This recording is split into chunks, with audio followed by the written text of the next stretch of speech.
Good afternoon, everyone, and welcome to Willie Acres Arena, where we are set for the first game of the King Cole Classic as the Chapmanville Middle School Tigers set to take on the Logan Timberwolves. Chris Kidd here with you, with Garrett Lester, our engineer, and Lisa Grayley, our camera person, here for this first game. Again, later tonight, we'll also have the Logan Wildcats taking on the North Marion Huskies in the varsity game as we're set to go here in our JV contest, as tip is controlled by Chapmanville in the orange with Logan Middle School in the white, as Chapmanville has it. On the right side, Oney, he'll step into a three. Tyler Oney off the mark, no good. Rebound comes down into the corner, taken away by Adam Baisden. As he'll swing it up ahead here for Ivan Miller. He'll take a pull-up jumper from the free throw line, no good. Gets his own rebound back, goes back up with it, and a tough banker for Ivan Miller, able to put Logan on the board first. And again, middle school play, it is 6-minute quarters. If you're unfamiliar with it, high school will be at 8 minutes later on tonight. As Oney gives it off up top for Dalton. Dalton dribbles to the free throw line. Tough pull-up jumper, no good. Rebound fought for, taken by Gage Green. And he'll be called for a travel as he goes to the ground. And the starting lineup for Chapmanville is Tyler Oney, Evan Witt, Dakota Dalton, Lucas Lambert, and Gage Green. On the other side for Logan, it is Grayson Sanders, Bentley Williamson, Adam Baisden, Ivan Miller, and Crew Blankenship. As Sanders in the back court looking for help, lobs a pass up, tipped in the back court, still controlled by Logan. They get it up ahead. Now Miller drives in right side, a lot of contact as he is hammered to the ground on the play. And he'll go to the line to shoot two, as the foul will be against Evan Witt of the Tigers.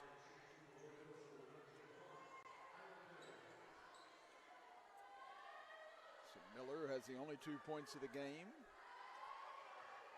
Now we'll get free throws to try and extend this Logan lead here in the early going, as his free throw off the back iron, no good.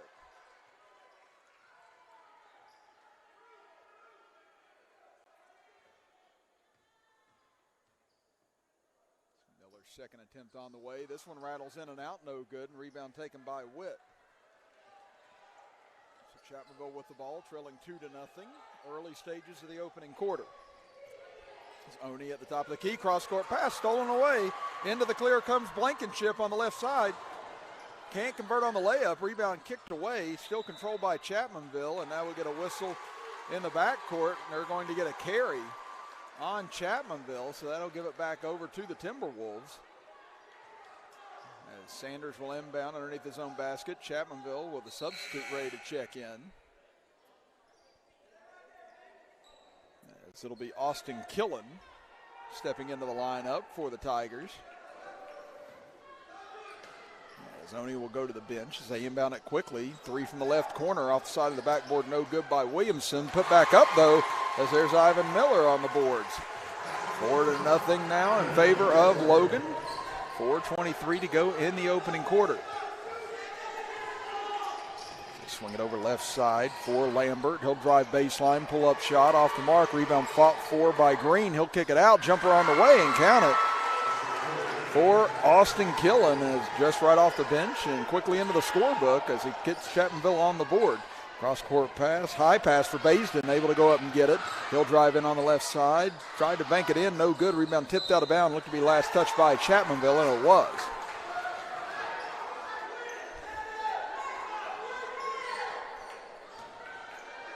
Sanders will inbound underneath his own basket, looking, fires towards the corner for Williamson.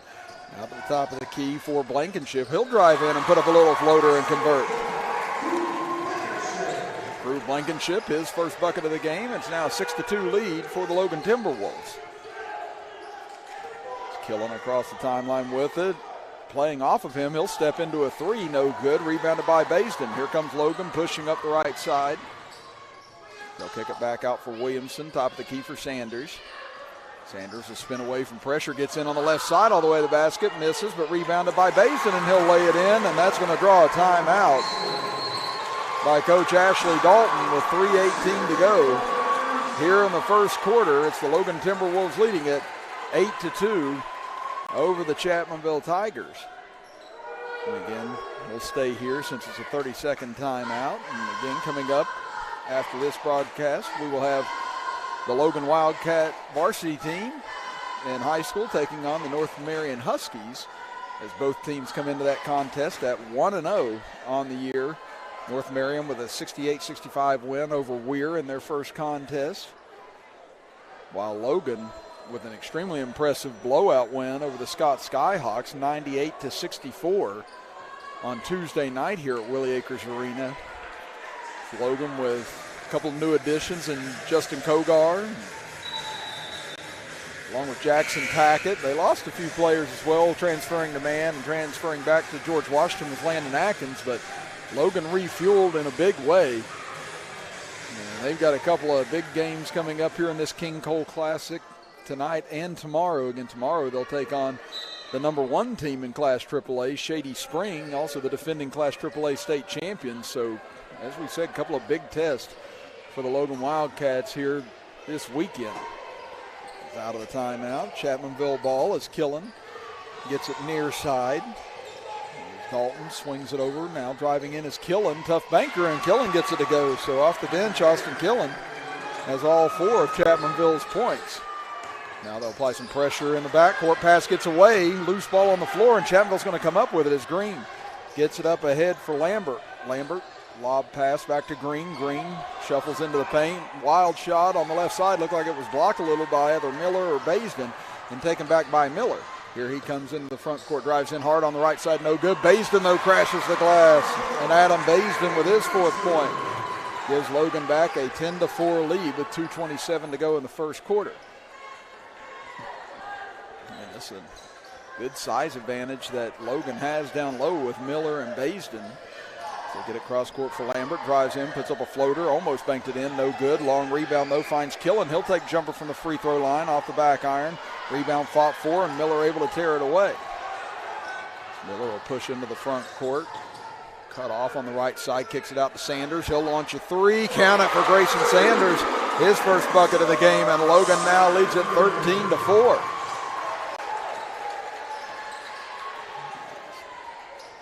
Blankenship trying to deny the ball in the backcourt to Dalton as they'll force Killen to bring it up the floor. Now he'll get it over near side for Dalton, and we get a push to the ground. We'll go against Logan.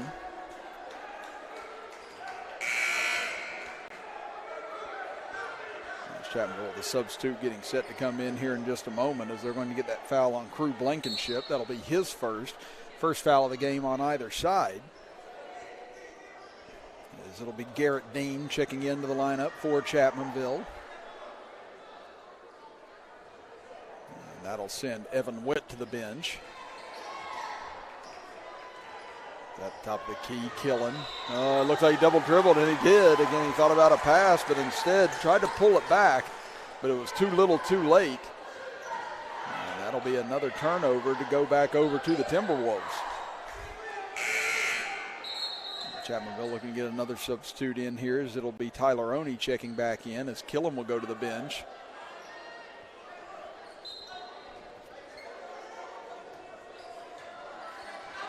Chapmanville continues to pressure in this 2-2-1 press. They get it inside. Baisden lost the handle of it, taken by Oney. Here comes Chapmanville back ahead, and looked like an over and back, but maybe both feet not across is why it wasn't called. There's a tough shot on the baseline, counted in the foul, as Lucas Lambert with a soft touch able to get it to go, and a chance for Chapmanville to cut this back to a 2-possession lead as you look here in our Logan Regional Medical Center instant replay.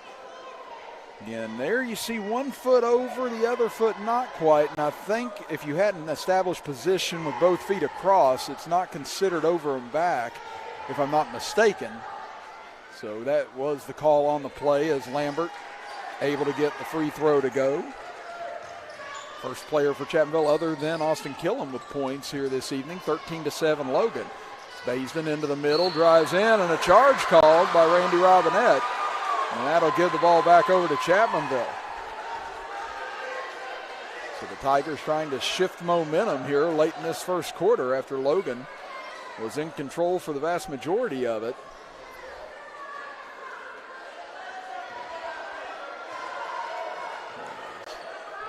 Oney will bring it up the center of the floor. Logan will drop out of pressure here. They'll pick up man-to-man. Oney over to his right. Picks up his dribble, gives it over for Dean. Almost lost it, gets it back. Now hands it off. Tough drive into the center for Green. Kicks it out. Oni, left wing three, off the mark, no good. Rebounded by Baisden.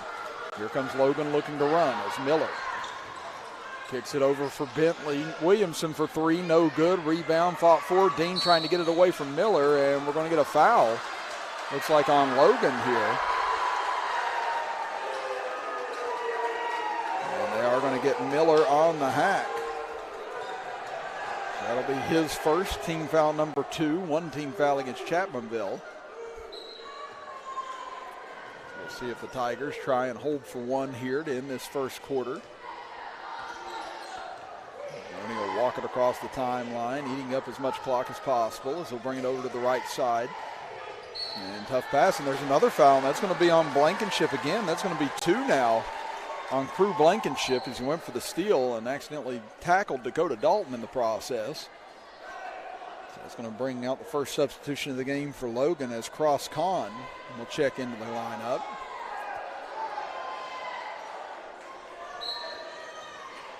So inbounding from the far side will be Green. Finds Oni as the clock yet to start here. And now it does as Oni looking, tough pass, gets away from Dean and out of bounds. It'll go over to Logan with 14.5 seconds to go in the period. So a chance for Logan to get a 2-for-1 here as they have the possession arrow right now to start the second quarter. Williamson will bring it up. Lob pass for Miller, over to Baisden. Now baseline pass, knocked away. As Com was trying to feed it over to Sanders, who was wide open in that left corner. So good defensive play by Chapmanville that time to prevent the open look. So Sanders will inbound underneath his own basket with 8 seconds left in the quarter. They get it up top. Williamson trying to find Sanders. They do in the left corner for three. Just off the mark, no good. 1 second left, and Logan won't get a last shot off, as that'll do it for the first 6 minutes of play as Logan leads Chapmanville 13-7 as you're watching middle school basketball action with us here from the King Cole Classic on Video Productions. On it, click it, reserve it, and drive it. buy it at Thornhill. Buy it at Thornhill. Buy it at Thornhill. That's right. Getting your new vehicle just got easier. Visit any of our 6 locations and get a personalized experience in preferencing your next new vehicle.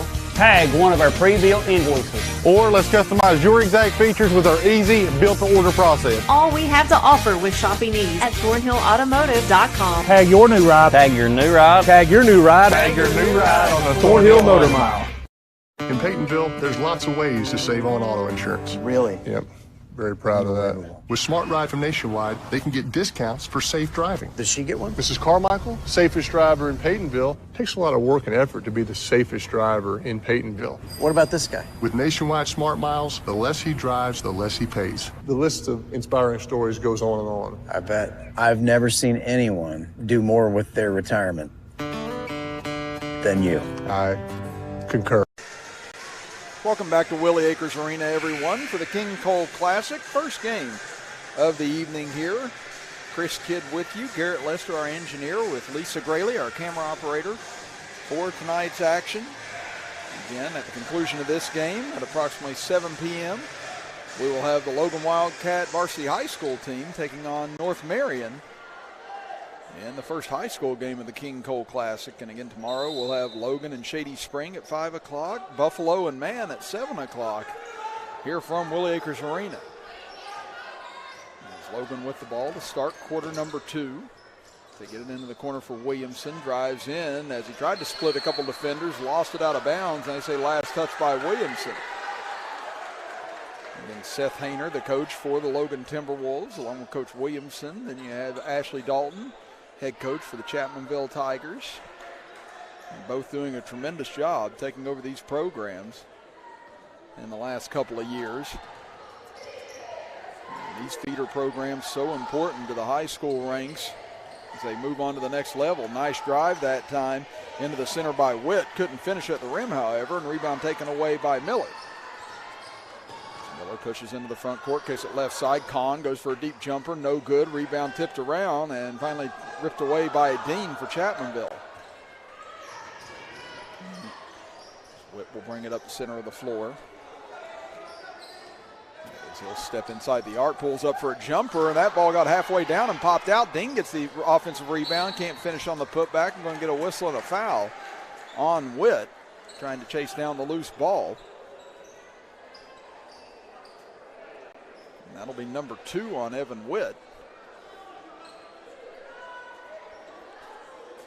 That jumper by him a second ago looked like it was going to find its way down, but just rolled right out.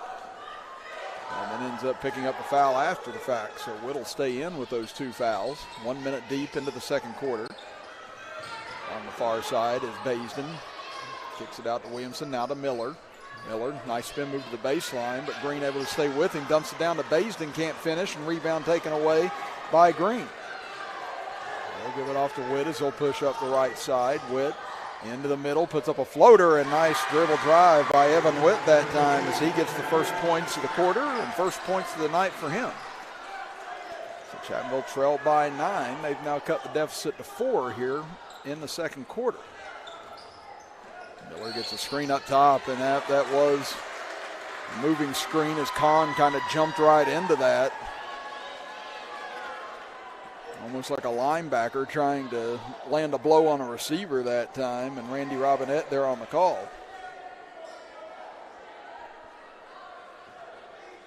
So a chance for Chapmanville now to cut this to a 1-possession game on this trip. Witt gets by the first man, drives all the way in, another floater, this one off the mark, however, rebounded by Miller.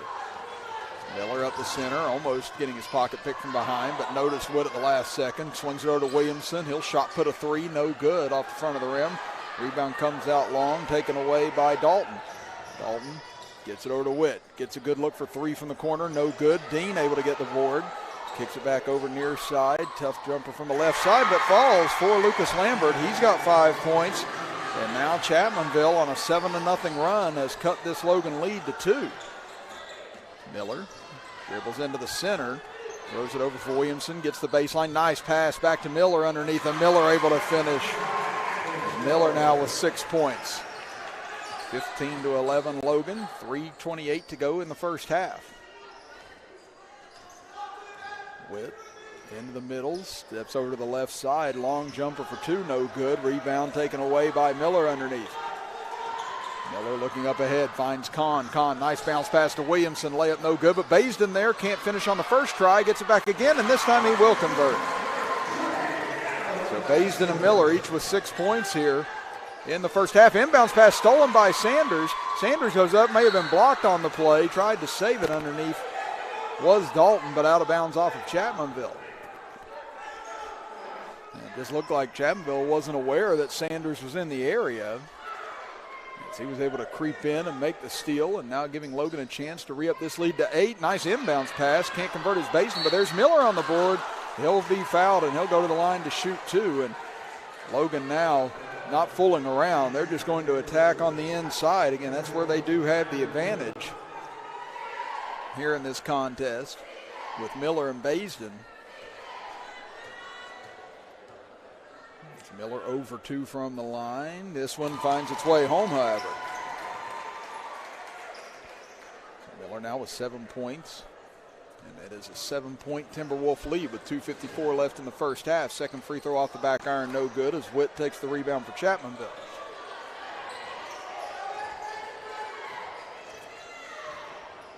Witt looking for a screen over to the right side. Pump fakes, gets it out for Green. Green. Dribble drive into the paint, no good off the side of the rim. Rebound taken away by Logan as Williamson gets it over to Sanders. Drives baseline, puts up a floater, and a charge called on Sanders. And standing in was Dakota Dalton, and he'll take the charge. So that'll be the first on Sanders. It's team foul number 5 against Logan. Substitute coming in for Kahn now, as it'll be Mason Spence getting his first action of the night for Logan.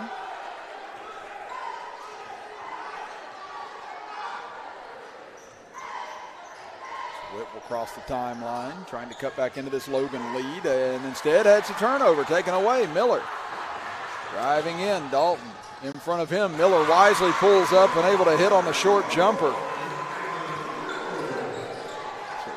Chapmanville worked hard to shave that 9-point deficit down to 2, and just like that, Logan re-ups it back to 9 with 2 minutes to go in the first half.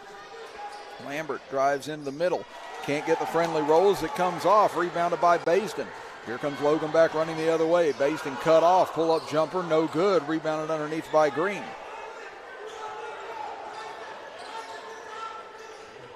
Whip will bring it up the center of the floor. Finds some space. Drives all the way in. Draws the foul as he's hammered to the ground as Miller picks up the foul. That'll be number 2 on him. And it'll send Whit to the free throw line to shoot a pair. It's almost like Logan's kind of inviting penetration from these Chapmanville guards, but they also know that they have the bigs inside to thwart some of these attempts. Almost kind of like what Chapmanville High School's defense did sometimes with Obina and Achille Killen back in the day. Back in the day, a whole 2 years ago, as Whit able to hit on the first attempt.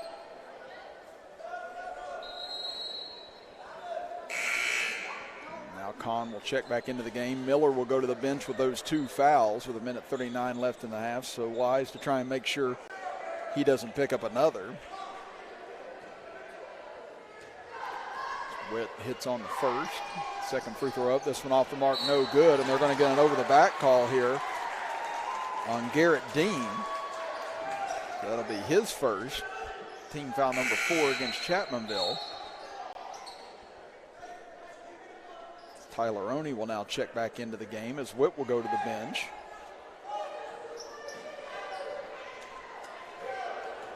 Now Logan ball. They've not enjoyed a double-digit lead yet in this game. Let's see if that will end right here as Spence dribbles to his left, cut off by Oney. Back up top for Sanders. Lob pass inside. Good positioning for Baisden, and he'll lay it in on the right block. Baisden with 8 points now in the half, and the lead has finally swelled to double digits for the Timberwolves.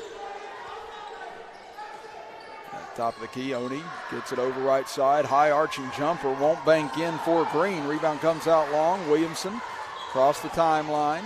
Gets it over to Spence. Drives baseline. Wide open is Baisden, and he'll get an easy layup on the left side. He's into double figures now with 10 points. And Logan has doubled up Chapmanville at 24-12 with 50 seconds remaining here in the first half. Oney to his right. Dishes for Green. Tried to feed it inside for Dean, but off his hands and out of bounds. So possession arrow back, or possession back to Logan. 45.3 seconds left in the half.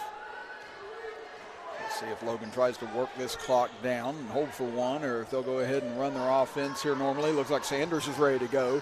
He gets inside, kicks it back out to Williamson. 30 seconds left in the half.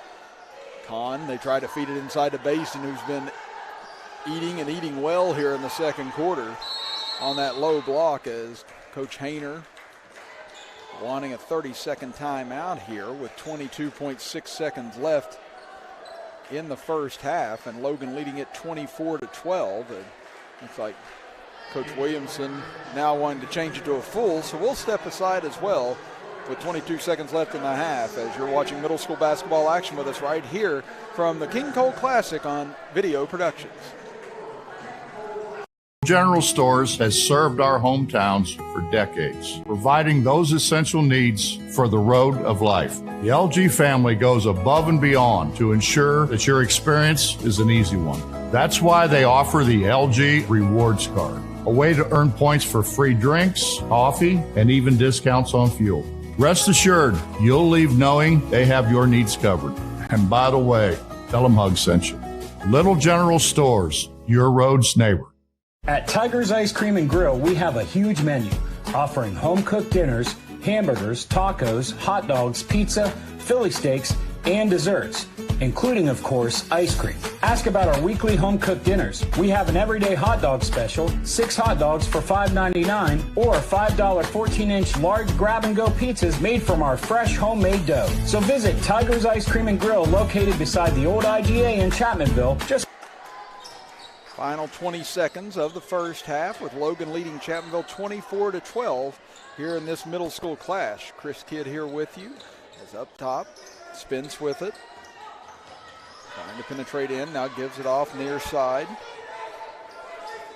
Logan running it down here with 5 seconds. Sanders spins down low, looking for help, kicks it out. Williamson will have to get rid of it at the horn. Count it from the top of the key for Bentley Williamson, and Logan, after seeing their lead shrink down to 2 at 13-11, go on a 14-1 run to close the first half, as they will enjoy a 15-point lead going into intermission. Well, we're going to step aside for a 2-minute break, and when we come back, we'll talk a little bit about the first half of action here from Willie Acres Arena, as you are watching middle school basketball action with us here from the King Cole Classic on Video Productions.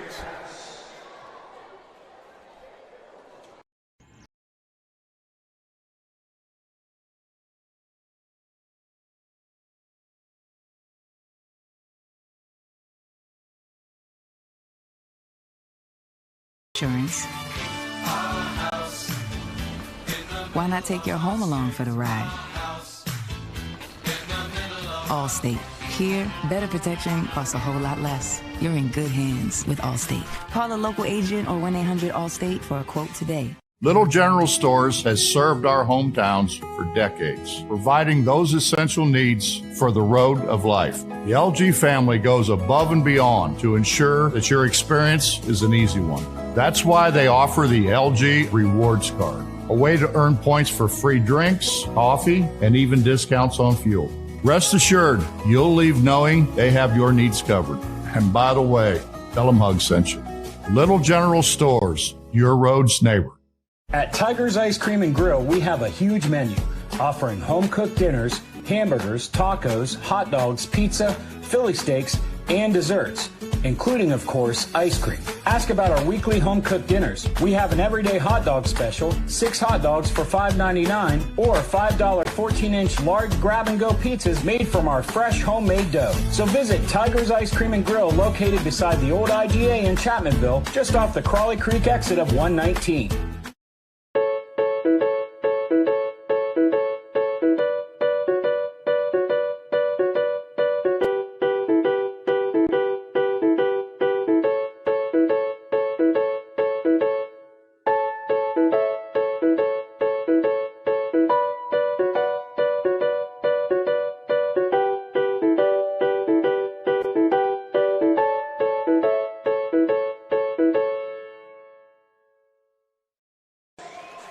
Welcome back, everyone. Chris Kidd here with you, with Garrett Lester, our engineer, and Lisa Grayley, our camera operator, for our first game of the King Cole Classic here today, as Logan leading Chapmanville here in this middle school matchup, 27-12, as they close the half on a 14-1 run to open up this 15-point lead.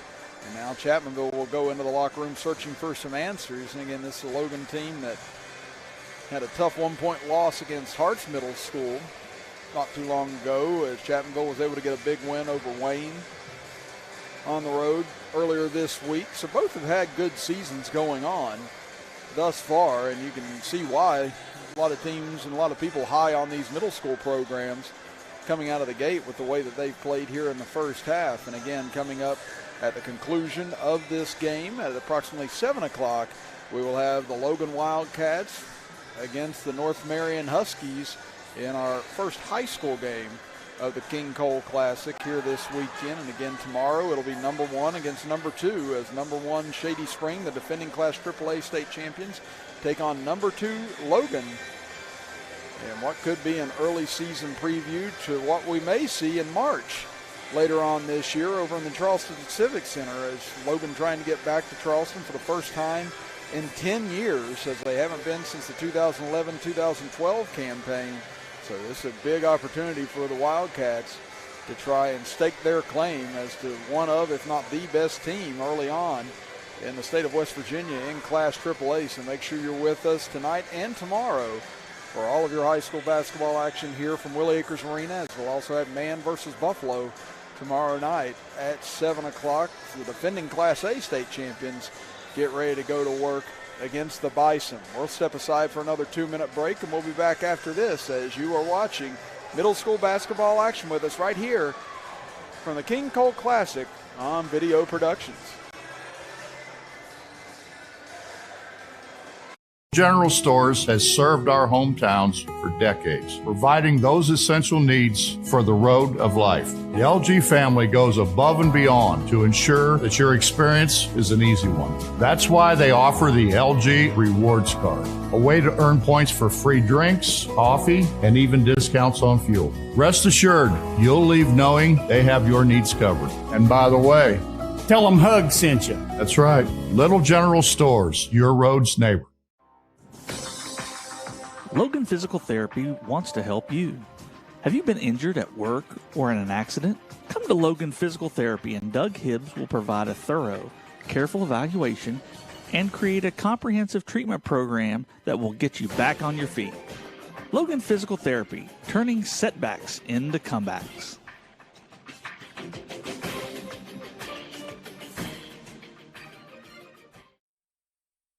In Peytonville, there's lots of ways to save on auto insurance. Really? Yep.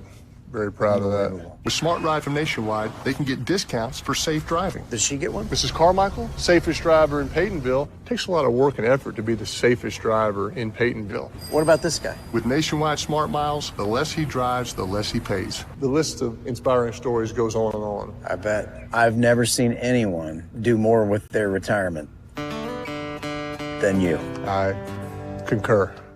You want it? Click it. Reserve it and drive it. Buy it at Thornhill. Buy it at Thornhill. Buy it at Thornhill. That's right. Getting your new vehicle just got easier.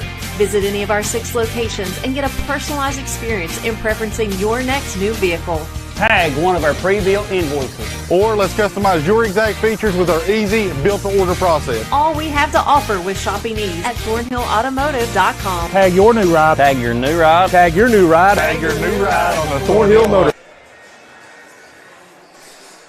Welcome back, everybody. Chris Kidd here with you. Garrett Lester alongside me, our engineer tonight, with Lisa Grayley, our camera operator, here from Willie Acres Arena as Logan leads Chapmanville 27-12 here at the half of this middle school contest, as we're about 3 minutes away from going back to action in the second half. Well, while we have a moment, let's run through the scoring in the first half for both sides, starting with Chapmanville, as they were led by Lucas Lambert with 5 points, Austin Killen with 4 points, and Evan Went with 3 points, as Chapmanville went 2 for 3 from the free throw line in the first 12 minutes.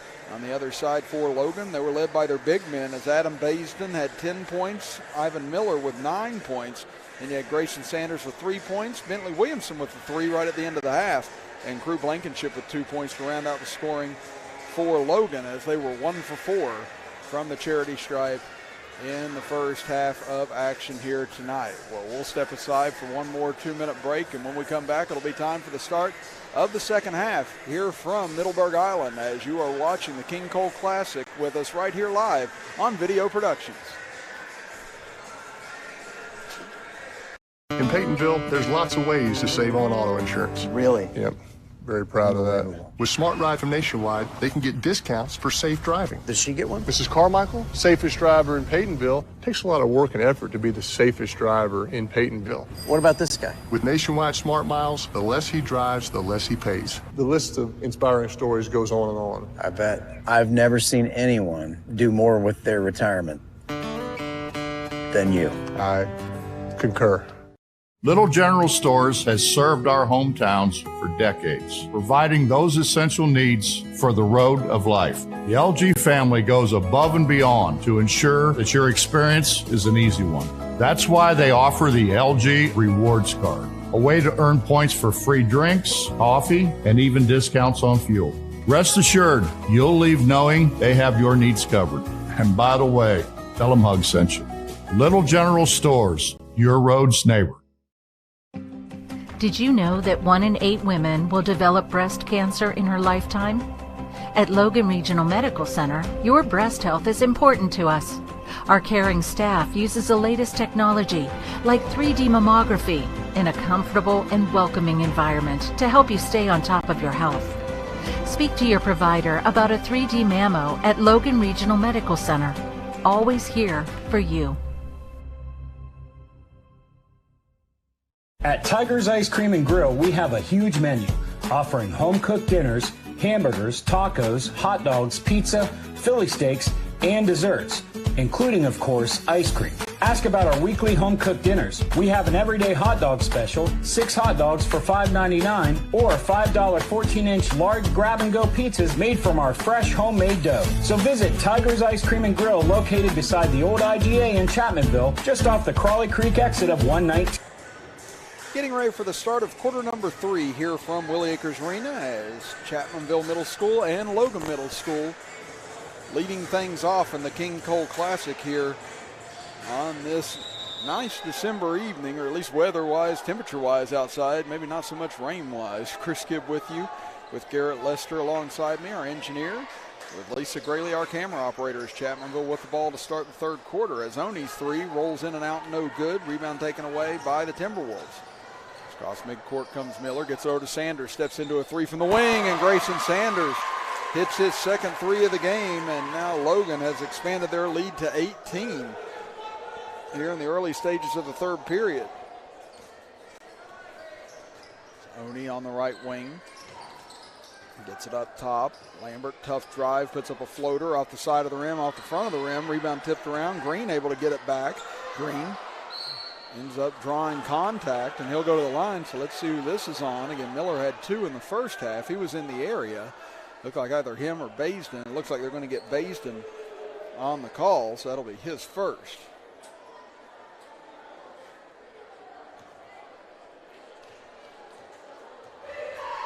That'll send Green to the free throw line. Looking for his first points of the game, missing on the first.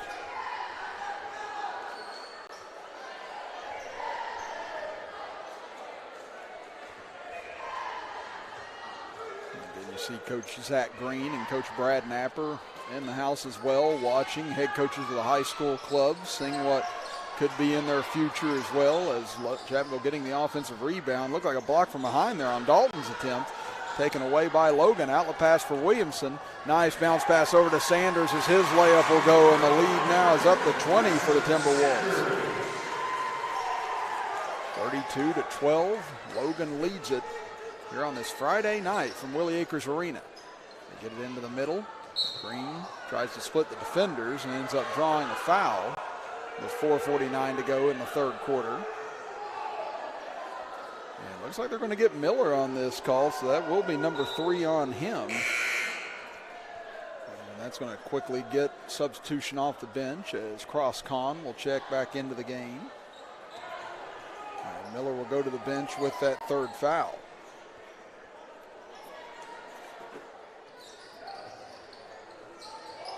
Inbounded into the left corner. Oni looked like he almost stepped out of bounds with it, but shuffled his feet instead. And that'll be a travel against the Tigers as Garrett Dean will check back into the game for Chapmanville. Oni will go to the bench after the turnover.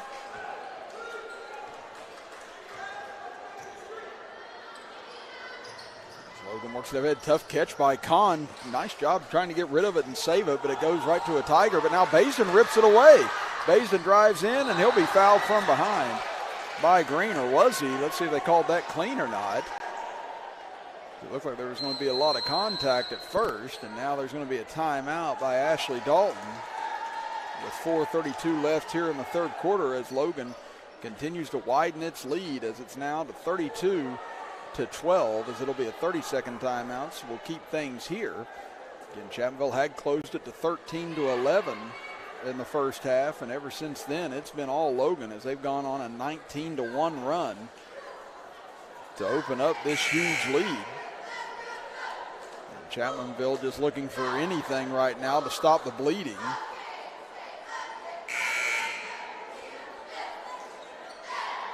A big opportunity for these teams getting to play on this floor. Again, both have nice gymnasiums and complexes of their own over at their own middle schools. If you haven't seen them, again, they are top of the line for middle school basketball.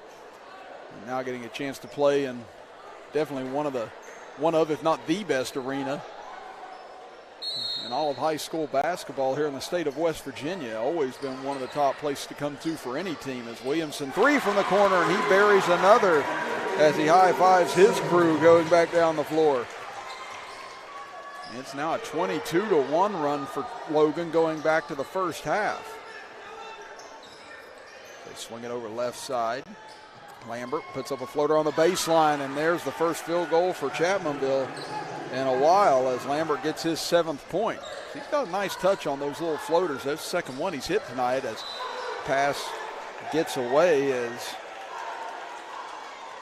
Blankenship tried to feed Kahn that time. Passes a little low and ends up being kicked out of bounds. And I like how Logan's got their own little middle school cheering section down here right in front of us, right where the high school cheering section is too. So again, just getting them started early. They've got signs and everything for this ball game, so it's great seeing both sides getting support from some of their student body. As tough drive by Witt on the baseline, no good. Rebound taken up ahead. Blankenship lost it momentarily. Gets it back to Sanders in the right corner. They'll lob it back up top. Williamson again for 3. Ooh, it was on line, just a little short as rebound will carry him out of bounds. And it'll go to Chapmanville as Austin Killam will check into the game. So he had 4 quick points back in the first quarter for the Tigers. Trying to see who's coming out of the game, and it appears that it'll be Evan Witt.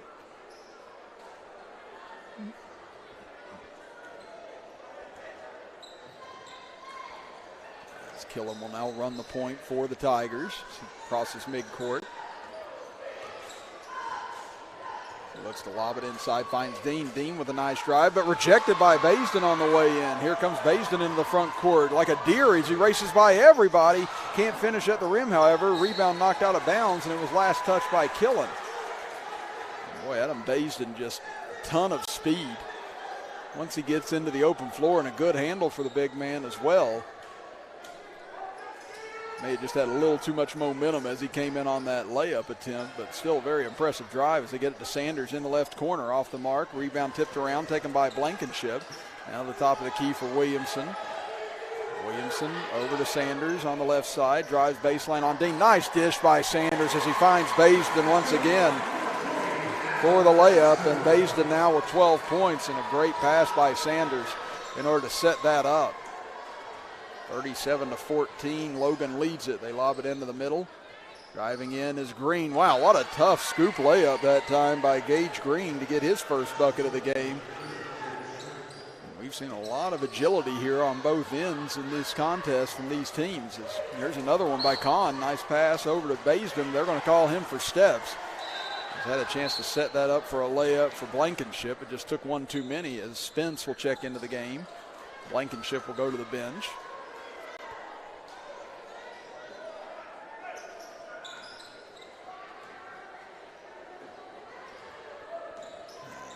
Logan will pick up man-to-man. Or it looks like at least going boxing one here on Lambert at the moment with Sanders. It's Killen. Lob pass dangerous, but Green able to get it. Now almost loses it on the floor with it, and it's ripped away by Williamson. Run out opportunity here, 3-on-1. Williamson keeps it himself, and he'll be fouled from behind by Dalton on the play. And really Dalton didn't have much of an alternative that time. Down 3-on-1. Had to try and go for the ball, but contact was made. It was made, and that's going to force Williamson to go to the free throw line. Well, he'll make his first trip of the night. First person to shoot free throws other than Miller. It's Williamson with 6 points, both of them 3-pointers, and he connects on the first. And that'll bring Evan Witt back into the fold for Chapmanville. Green will go to the bench to get a breather.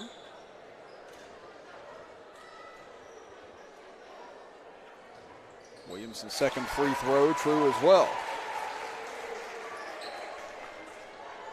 39-16, Logan leads it, closing in on 2 minutes to go here in the third quarter. So they skip it over far side. Dalton, he'll get free. He'll take a three and count it for Dakota Dalton as he gets his first bucket of the game. 39-19, Logan. Up ahead to Williamson. Drives in, tried to bounce past it to Spence, and it was stolen. They're going to call Whip for a double dribble, however. Excuse me, Dalton on a double dribble. Looked like he kind of just got the steal, took that dribble to regather the ball, and then took the other dribble, and referee and crew saying that's a double dribble on him, so it'll give it back to the Timberwolves with 1:44 left in the third quarter. Inbound it to Williamson in the left corner. Lob pass inside for Baisden. Tough jumper right in front of the defender Killen. No good. Killen had it knocked away from behind by Kahn, and it looked like it went off Chapmanville, and it did. Good job by Cross Kahn, not giving up on the play that time. Able to come from behind and knock it away. And in the process, still able to knock it off of Killen. Minute 33 left in the third quarter. Williamson will inbound it. Swing it around far side to Williamson, who gets a good look from three from the corner, but short.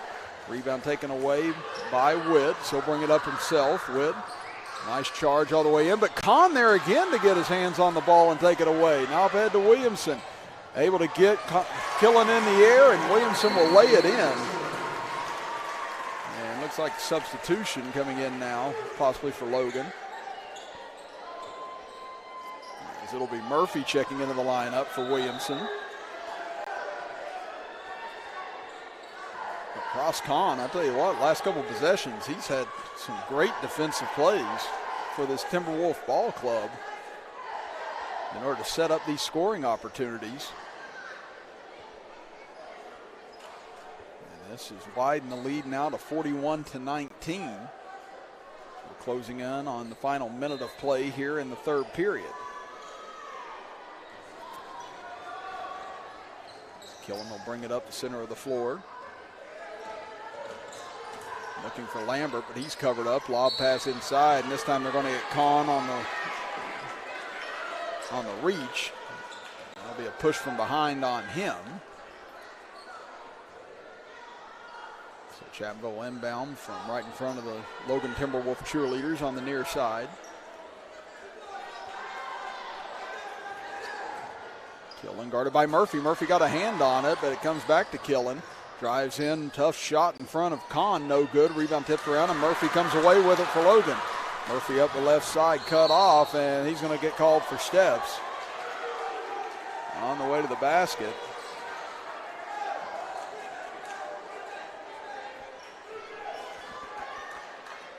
Now it'll be Chapmanville ball. Trailing by 22 as Lambert gets by, puts up the floater inside the paint. There's another floater for Lucas Lambert, the third one he's hit tonight. Again, tough shot to hit, and he's been able to execute it all three times. As Spence, nice dribble drive, dishes off to Blankenship. May have hit his shot, blocked by Lambert. Logan still possesses.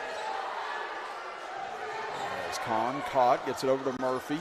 So we get a whistle and a timeout here by Logan with 17.1 seconds left in the third quarter. Timberwolves lead it by 20. It'll be another 30-second timeout for the Timberwolves. Again, stay with us. Approximately 7 o'clock, coming up in a little over an hour. We'll have the Logan Wildcats taking on the North Marion Huskies here from Willie Acres Arena in our second game of the King Cole Classic. As we said, tomorrow we've got the huge matchup at 5 o'clock between the Logan Wildcats and Shady Spring, number 1 and number 2 in Class AAA here early in this high school season. Shady Spring, the defending state champions in Class AAA. And Logan trying to get back to the state tournament for the first time in 10 years. Could be an excellent matchup early on. So you'll want to be with us for all of that here on Video Productions on Saturday. Following Logan and Shady Spring, it'll be Buffalo against the defending Class A state champion Man Hillbillies at 7 o'clock. And we'll be here for all that action here on Video Productions. So Murphy will inbound from the near side, with Logan leading by 20. Murphy gets it into Blankenship. Up top, spins. Almost had it stolen away, but now a chance for Logan. Three from the corner. Rattles in and out. No good for Adix Martin. Here comes Chapmanville up ahead with 5 seconds. A chance. Driving in left side. Layup no good for Dalton. Rebound taken away by Spence. He'll heave it from beyond midcourt. Oh, just off to the side. And that'll do it for the third quarter of play, with Logan leading it 41-21. We'll be back after this break as you're watching middle school basketball action with us here from the King Cole Classic right here on Video Productions. Did you know that 1 in 8 women will develop breast cancer in her lifetime? At Logan Regional Medical Center, your breast health is important to us. Our caring staff uses the latest technology, like 3D mammography, in a comfortable and welcoming environment to help you stay on top of your health. Speak to your provider about a 3D mammo at Logan Regional Medical Center. Always here for you.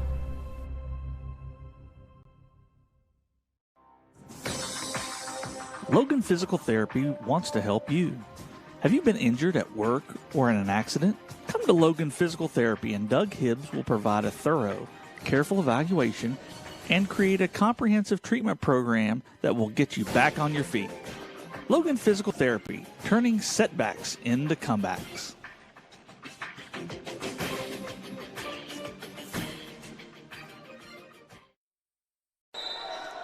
Start of quarter number 4 here from Willie Acres Arena. Chris Kidd with you, Garrett Lester, our engineer, Lisa Grayley, our camera operator, here for this middle school matchup between these cross-county rivals in Chapmanville and Logan. Sanders has his shot blocked out of bounds. It'll stay with the Timberwolves. Logan able to use a 22-1 run that spanned from the second quarter into the third quarter to open this game up. They'll lob it in for Williamson, now up top for Spence. Spence into the middle for Miller, who set most of the quarter with those 3 fouls. Back out to Spence, his 3 gets the friendly roll. Actually, they'll say it's a 2 as he had his foot on the line. But the friendly roll for Mason Spence puts him in the scorebook. Now back the other way, Oni's shot rejected by Miller. Rebound taken back by Lambert, lost it momentarily, and finds Green. He'll put up the floater, and he'll get the friendly roll. So the rim's more kind here at the start of the fourth quarter on both sides, 43-23. Logan leads it as Williamson's pass finds it cross court. Now to Sanders, corner 3 on the way, no good. Long rebound comes out and Spence able to chase it down. Now to Williamson, over to Sanders. Sanders into the middle, dumps it over for Baisden. Now back out to Williamson. He'll drive baseline, lobs it up for Baisden. He goes up and gets it like a receiver, and he'll go up for the and one. Adam Baisden again able to dominate on the interior as he's got 14 points for the game. He is the high point man on both sides. You see it here on our instant replay. As Baisden misses on the free throw, but Logan gets the rebound. Miller now trying to fight loose, gets it out for Williamson. He'll put up a 3 off the back iron. Rebound comes out into the corner, and Killen able to grab it. 45-23, Logan leads it as Lambert connects on a 3 from the right wing. And Lucas Lambert's had himself a nice game. He's got 12 points now, first player to double figures for Chapmanville. The other way, Sanders drives in, and he's hacked on the play. That'll send him to the free throw line with 4:27 remaining in the game. They're going to get Lambert on that foul. Sanders with 8 points here on the night. Able to connect on his first. He's hit a pair of 3s in this game.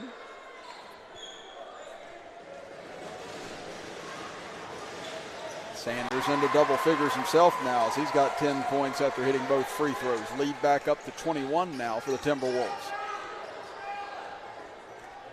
Killen looks to the bench for the play. He'll lob it into the middle. Tough grab by Green, able to make it. Goes up on the right side, no good. Witt crashes the boards, goes back up with it. Can't bank it in, and there's Miller on the rebound. So he's got to be near double figures in rebounds here on the evening as he lobs it up ahead for Spence.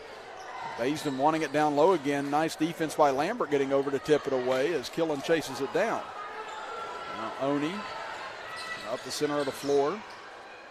Gets it to Green. He'll drive in on Baisden as Green tried to get rid of it. Now gets it back, puts up a tough shot. Nicely defense by Miller. No good. Rebound taken by Spence. So he brings it into the front court over to Williamson. Dribble drives in, lobs it up for Miller. Miller had it knocked away by Lambert, loose on the floor as Witt able to tear it out and Chapmanville able to regain possession. Lambert will bring it up the left side. Nice burst of speed to get by Sanders. Can't hit this time on the floater. Rebound taken by Logan. Here comes Baisden over to Williamson on the right side. He'll draw the contact. And he'll go to the line to shoot 2 with 3:17 left in the fourth quarter. Again, we're about an hour away now from Logan versus North Marion, as you can see on the far side. Up in the bleachers, Logan Wildcats already with their warm-up song, coming out to watch and support their younger brothers, so to speak, as Williamson unable to hit on the first. Williamson has 10 points on the evening, now 2 of 3 from the free throw line. As Martin will check back into the game for Logan, and Basin will go to the bench.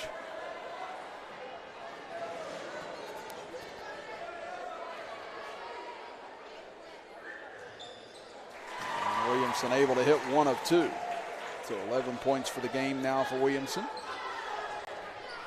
Closing in on the halfway point of the fourth quarter. Oni will get it on the left wing. He'll put up a 3. It's the second time he's had one get halfway down and pop out. He's killing on the putback. Can't get it to fall, and Miller on the boards once again. Miller just walking up the center of the floor here. Logan leading by 22. They're in cruise control at the moment as Williamson knives up and under and able to spin it in. What a drive by Bentley Williamson. And had just enough English on that to get it to come back in. Kick it over left side. Oni's going to try another 3. This time he gets it to go, and he was due one after being robbed, so to speak, on his last 2 attempts from the outside. They lob it up ahead to Murphy. Murphy, stutter steps into the corner, lobs it back out for Sanders. Sanders puts up a floater from about 12 feet, no good, but Sanders gets his own rebound back, drives back in. This shot no good, and Oni able to get the rebound. Witt will bring it up the right side, 50-29. Logan leads Chapmanville. They find Green. Green gets into the middle. Tough turnaround off the mark. Rebounded underneath by Martin. Once again, just taking his time as Miller and gets it across the timeline before the 10-second call. Down to 1:50 here in the fourth. Williamson hands it off to Miller. Miller guarded by Killen as he goes over to the right side. Now he'll bring it back out front as Logan content to use some clock here as Sanders over to Martin. Now over to Murphy. Murphy almost gathered it. Instead gives it over to Williamson. Goes for another 3. This one off the mark and rebounded by Green. Green will drive in hard on the left side, and he'll be fouled by Murphy on the way in. That'll send Green to the free throw line with 1:21 remaining. Green has 4 points, all of those here in the second half. The Logan Varsity Club will head back to the locker room now. Get ready for their game coming up in a little less than an hour as Green's first free throw up and good. Couple substitutions for Logan. It'll be Landon Hall and Alton Ellis coming into the game as Sanders and Williamson will exit to an ovation here from the Logan crowd. And great games from them against Sanders, closing with 10 points on the evening. As rebound off the miss from Green, and get a whistle here. Looks like we're going to stay here off the miss. It'll be a foul against Logan. Williamson will exit the game. Had 3 points in the first half and ended up with 13 for the ball game as he scored 10 here in the second half. So 50-30. Logan leads it. They inbound it to Witt. Nice pump fake, turnaround jumper, and gets the friendly roll. Evan Witt now with 5 points on the night. 50-32. Logan leads it. Murphy double teamed in the backcourt, and they're going to get a double dribble. That'll give it back over to Chapmanville with 1:06 to play.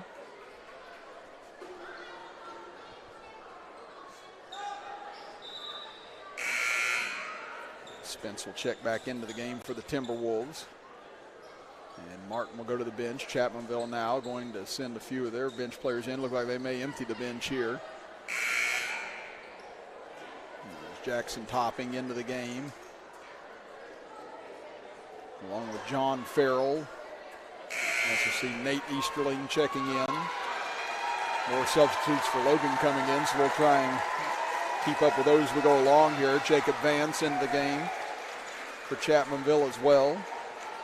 And Justin Stone, so wholesale changes for the Chapmanville Tigers. There's Jace Wolf into the game for Logan. Also Chance Lewis into the game, as well as Alex Good off the bench for the Timberwolves. So both sides now have emptied their bench here in the final minute, as jumper no good that time by Topping on the drive. Rebound fought for and taken away underneath by Hall. 48 seconds to go in the ball game as Hall will cross the timeline. He'll jack up a three and he'll hit from the left side. So Landon Hall gets into the scorebook with 36 seconds to go, 53-32. Back the other way, pull-up jumper, rolls off, no good for Vance. Rebound fought for, taken by Chapmanville. We'll get a whistle and foul on the floor with 27.6 seconds left.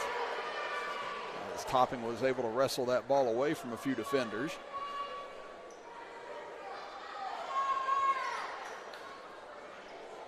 So that's 16 foul against Logan, so Chapmanville will inbound underneath their own basket as Easterling looking to get it in, fires in deep and over the head of his intended man, and that'll give it over to Logan.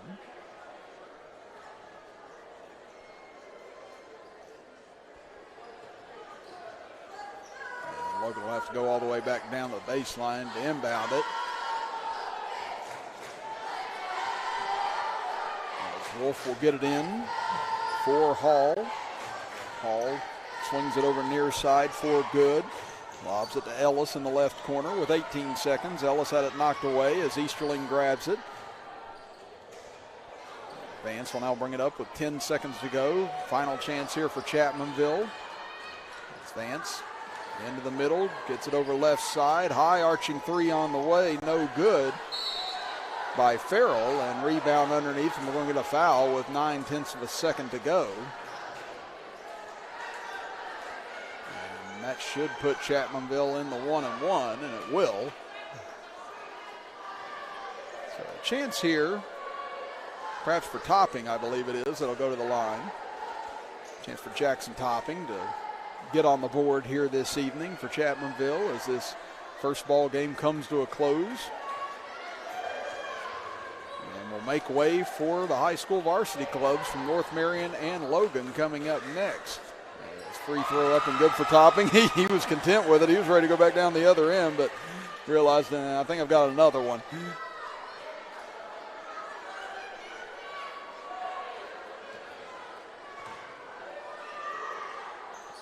off the mark on the second. Ball was tipped out, and that will do it here tonight from Willie Acres Arena in this first game of the King Cole Classic, with the Logan Timberwolves defeating the Chapmanville Tigers 53-33. We'll step aside for a break and come back and recap first game action here tonight from Middleburg Island, as you are watching the King Cole Classic with us right here live on Video Productions. Welcome to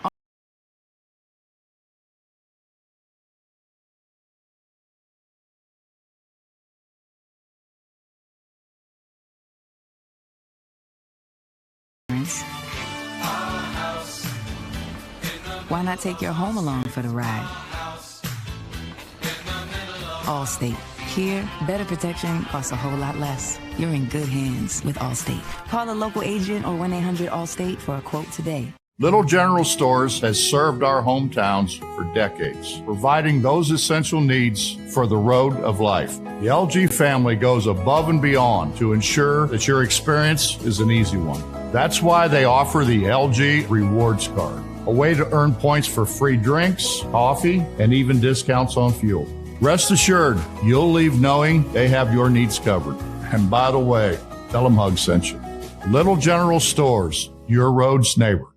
At Tiger's Ice Cream and Grill, we have a huge menu offering home-cooked dinners, hamburgers, tacos, hot dogs, pizza, Philly steaks, and desserts, including, of course, ice cream. Ask about our weekly home-cooked dinners. We have an everyday hot dog special, 6 hot dogs for $5.99, or $5 14-inch large grab-and-go pizzas made from our fresh homemade dough. So visit Tiger's Ice Cream and Grill, located beside the old IGA in Chapmanville, just off the Crawley Creek exit of 119.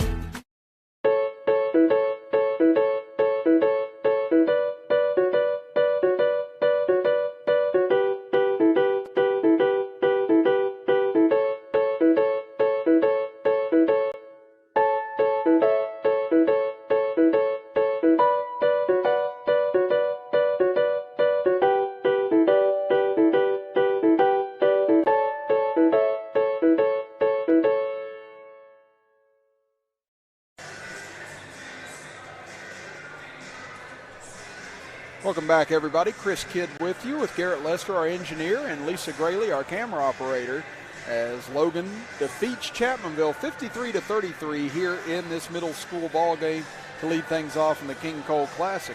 Let's look at our final scoring on both sides, starting with Chapmanville. They were led by Lucas Lambert with 12 points, followed by Gage Green and Evan Witt with 5 points apiece. You had Austin Killam with 4 points, Tyler Oney and Dakota Dalton with 3 points, and rounding out the scoring for Chapmanville was Jackson Topping with 1 point.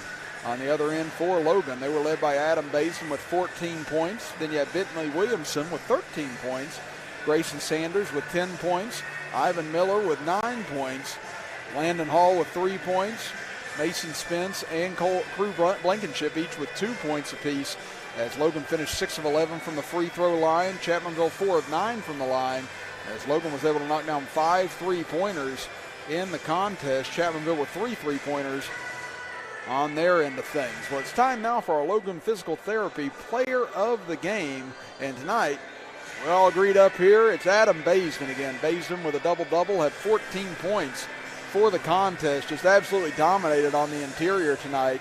Again, you had Bentley Williamson with the 13 points from the outside, some great defense as well on the game for all of these players, but Baisden just able to dominate on both ends of the floor, several blocks as well. So Adam Baisden, our Logan Physical Therapy Player of the Game here in our first contest from Willie Acres Arena.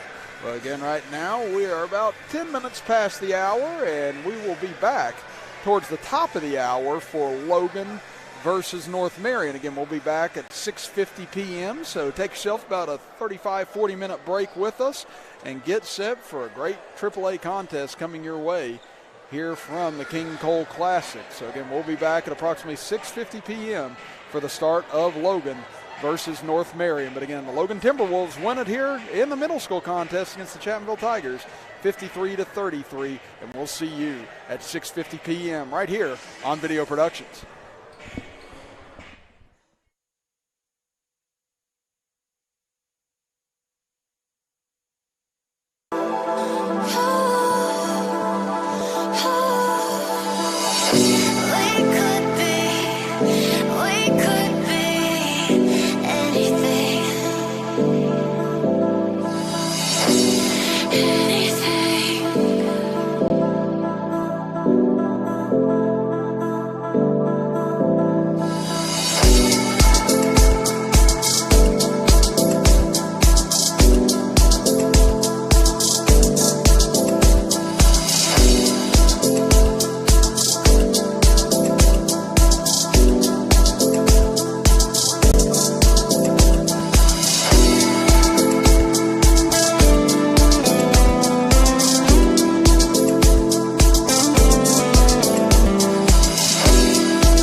Good evening, everyone, and welcome back to Willie Acres Arena, where tonight it is the King Cole Classic varsity contest between the Logan Wildcats, number 2 in Class AAA, against the North Marion Huskies, as both teams come in at 1-0 on the season. Chris Kidd with you, alongside me, Derek Miller, with Terry Buckley, our engineer, back in the WVOW studios, Garrett Lester, engineer on Video Productions, and Lisa Grayley, our camera operator, here on Video Productions. And Derek, we got to be here on Tuesday night whenever Logan took on the Scott Skyhawks, and that was quite an introduction and quite a statement by this Wildcat team, winning 98-64 over a good Scott team.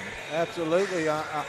Driving here this evening, I thought, man, here's another opportunity to go watch some good basketball at the start of the King Cole Classic. And after last game, Chris, I thought I'd never say this, but I was thinking about it. I may be a Logan Wildcat fan now. Well, I was going to say, Derek's a hillbilly at heart. Yeah. He works at Chapmanville High School. I graduated from Logan. I work at Chapmanville High School. So, yeah, I mean, it's easy to start falling in love with some of these teams whenever you're around them so much. And after watching what they were able to do the other night, it was such good team-oriented basketball and such good hustle and such good defense, such good offensive efficiency. I mean, there was just not a whole lot to nitpick at from the Logan Wildcats on Tuesday. Yeah, absolutely, man. They look like they're on top of their game last game, and watching them warm up here tonight, you know, they're looking fresh, they're looking rested. I believe they come to play. Now, North Marion over there, as you can see, they're getting ready, you know, throwing up some shots. They look pretty quick, but I think if Logan comes out as strong as they did last game, we're in for a good game there. Yeah, North Marion, they come in 1-0. They beat Weir in their only game of the season, 68-65. They were 7-5 a year ago, lost to Hampshire in the regional finals, 52-41. So both these teams getting as far as the regional finals last year, just coming up a little shy of the state tournament. Well, we're going to step aside for a 2-minute break, and when we come back, we'll talk a little bit more about tonight's matchup between the North Marion Huskies and your Logan Wildcats, as you are listening live with us right here on WVOW, West Virginia's premier sports radio station, and live on Video Productions.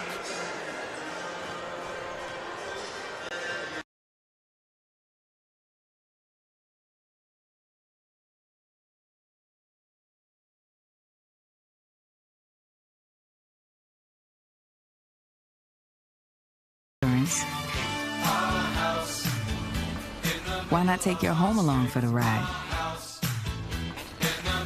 Allstate.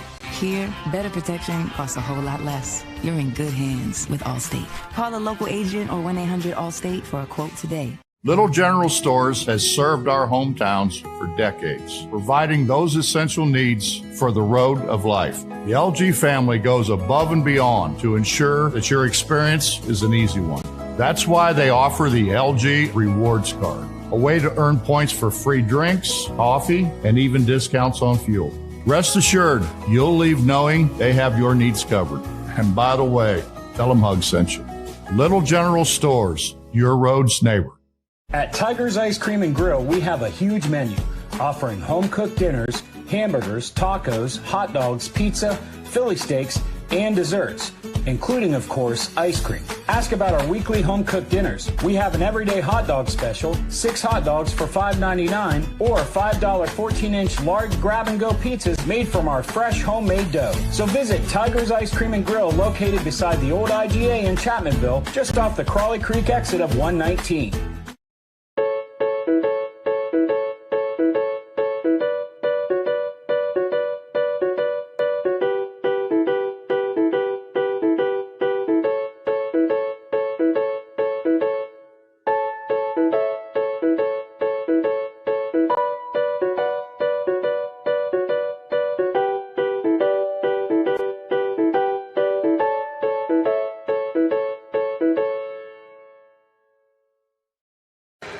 Back here at Willie Acres Arena, Chris Kidd and Derek Miller here with you this evening as Game 2 of the King Cole Classic. If you were with us on Video Productions earlier, you saw Logan Middle School defeat Chapmanville Middle School 53-33 in the middle school contest. And now we're getting set for the nightcap here. And tomorrow we'll have 3 games from Willie Acres Arena. Again, the JV game will begin about 3 o'clock with Logan involved. Then at 5 o'clock we have that huge tilt between number 1 Shady Spring, the defending Class AAA champions, against the number 2 Logan Wildcats. Derek and I will be on the call of that. And then at 7 o'clock, Bill Lusk will join me for Buffalo versus Man here from Willie Acres Arena. So we'll be with you on WVOW for the game at 5 and the game at 7. And, you know, that game at 5 o'clock, Derek, man, people are salivating over that contest already because that could be a preview we see come March. I guarantee you this place will be packed tomorrow at 5 o'clock here at Willie Acres Arena.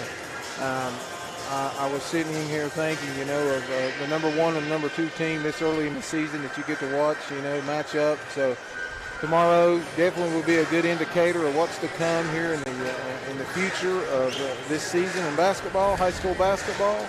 But for now, brother, we got tonight. So I'm excited to see what happens tonight. Oh, I absolutely am as well. And, you know, this Logan team trying to prove themselves, trying to get back to Charleston for the first time in 10 years. Haven't been since the 2011-2012 season. And this is just one of those games, again, this is a good North Marion club. You don't want to come in here and stub your toe tonight before you go into that game tomorrow. So Logan getting their season started a little bit later than some of the other teams, but made up for lost time. We look at our Logan Regional Medical Center keys to the game here this evening. How does Logan avoid looking ahead and staying on track and focusing on North Marion tonight and getting a win? Well, Logan's got to stick to the same game plan that they had earlier in the week, Chris. They got to stick to their inside game in the paint, you know, crash the boards, stick with the backcourt, the top 3. I'm looking at Garrett Williamson, Aiden Slack, Scotty Browning. I'm looking at a few other key players, you know, to step up just as they did earlier in the week, and I think they're going to pull off a victory here. With that being said, the North Marion Huskies, you know, they've traveled at least 3 hours to get here, and like you said, they're 1-0, so they're not going to go down without a fight. So I want a good basketball game. I expect a good basketball game, and I think we're going to get a good basketball game. I think so, too. Again, this is going to be an interesting matchup between these two, and again, you don't get to see these cross-state or long-trip matchups very often in West Virginia. Usually it's more regional and more local, so it's going to be really cool to get to see these two teams who normally wouldn't face off against each other get their chance here tonight. And just a reminder, as Derek gave us the Logan Regional Medical Center keys to the game, remember the key to your healthcare is with Logan Regional Medical Center, where they offer a wide range of surgical services. No need to travel far when you can get the medical attention you need close to home. That's Logan Regional Medical Center, always here for you.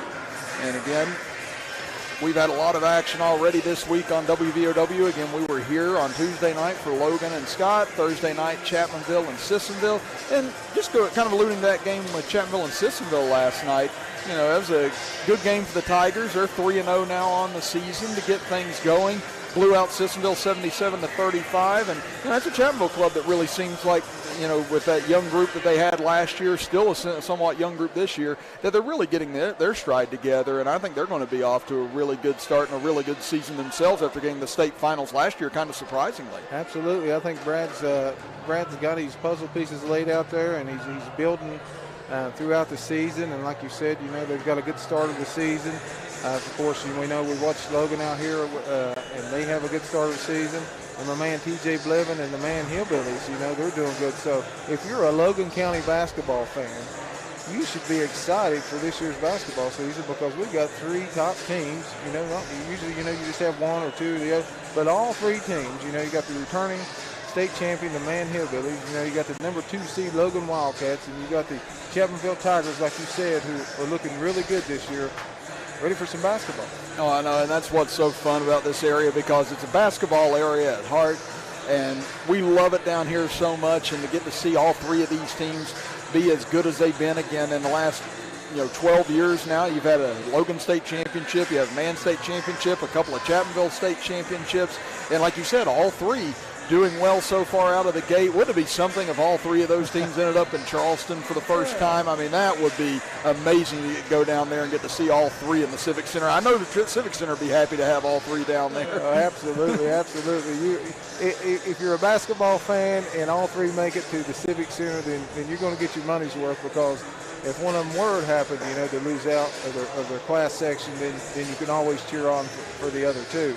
So absolutely, Chris. I think Logan County is promising it this year, and then as long as they keep strong, keep at it, I think we've got a good shot for all 3 teams to make it.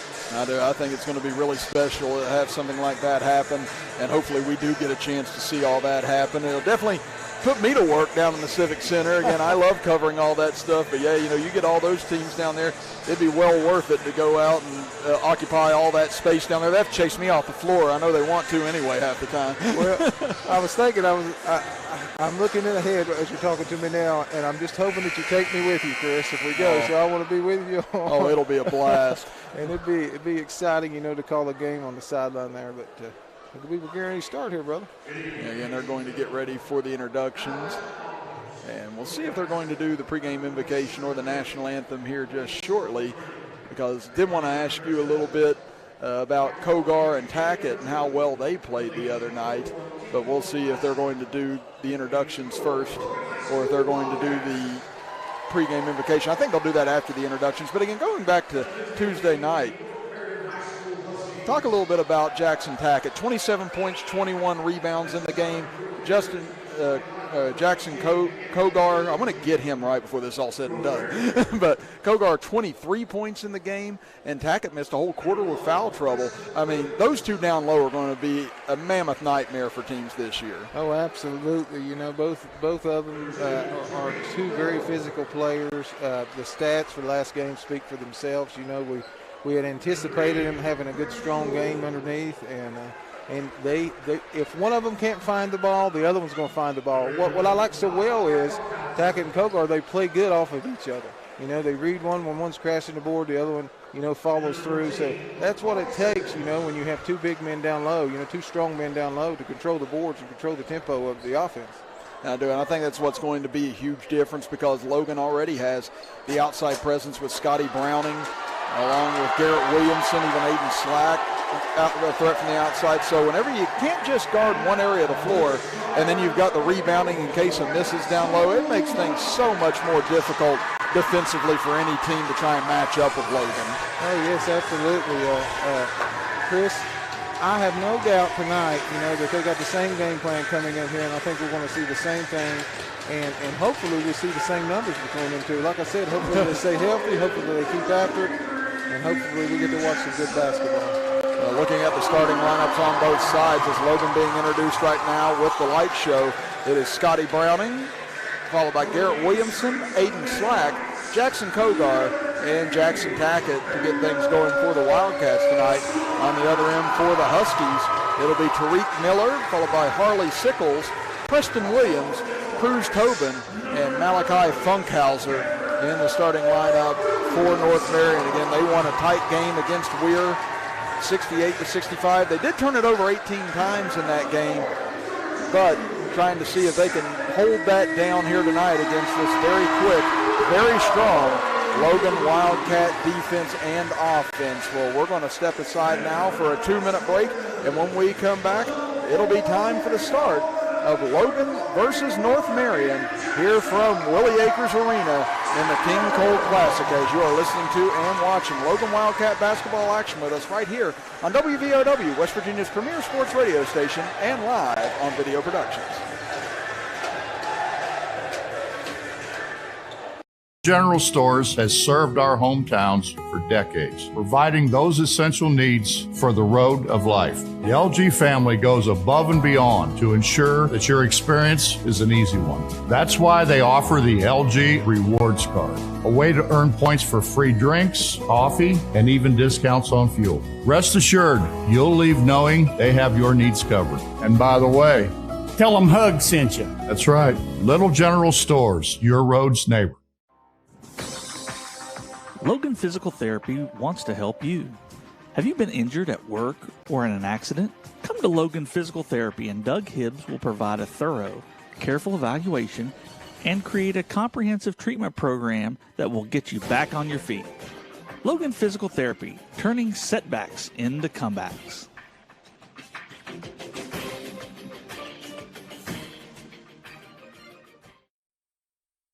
In Peytonville, there's lots of ways to save on auto insurance. Really? Yep.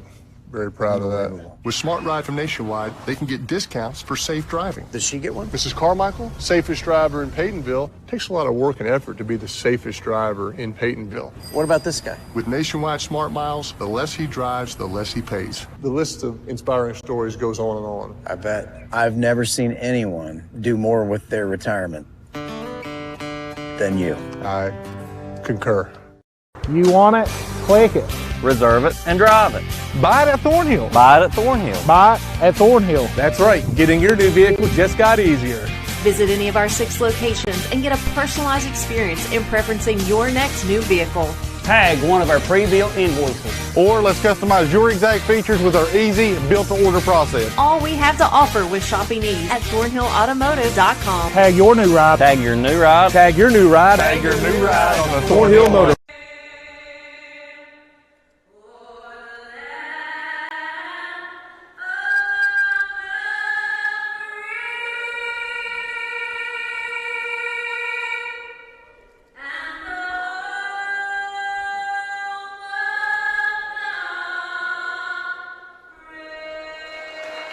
You catch the tail end of the national anthem as we're back here on WVOW and Video Productions. Chris Kidd and Derek Miller with you as we get set to start North Marion versus Logan, as North Marion in their gray uniforms with black and white trim down the side with the letter N on the chest. Logan in their all-white uniforms with blue and gold trim with the Wildcat logo on the chest. These new uniforms this year for this ball club, and new uniform, new look, new way of playing as well coming out this year. So Logan looking to try and duplicate some of what they did the other night against Scott. And the start of this game, I think, is going to be very important to North Marion to try and hang in here, Derek. They were 11-16 to start the game against Weir. They need something similar to that here tonight. Yes, absolutely. They need to try to slow down this Logan Wildcat offense.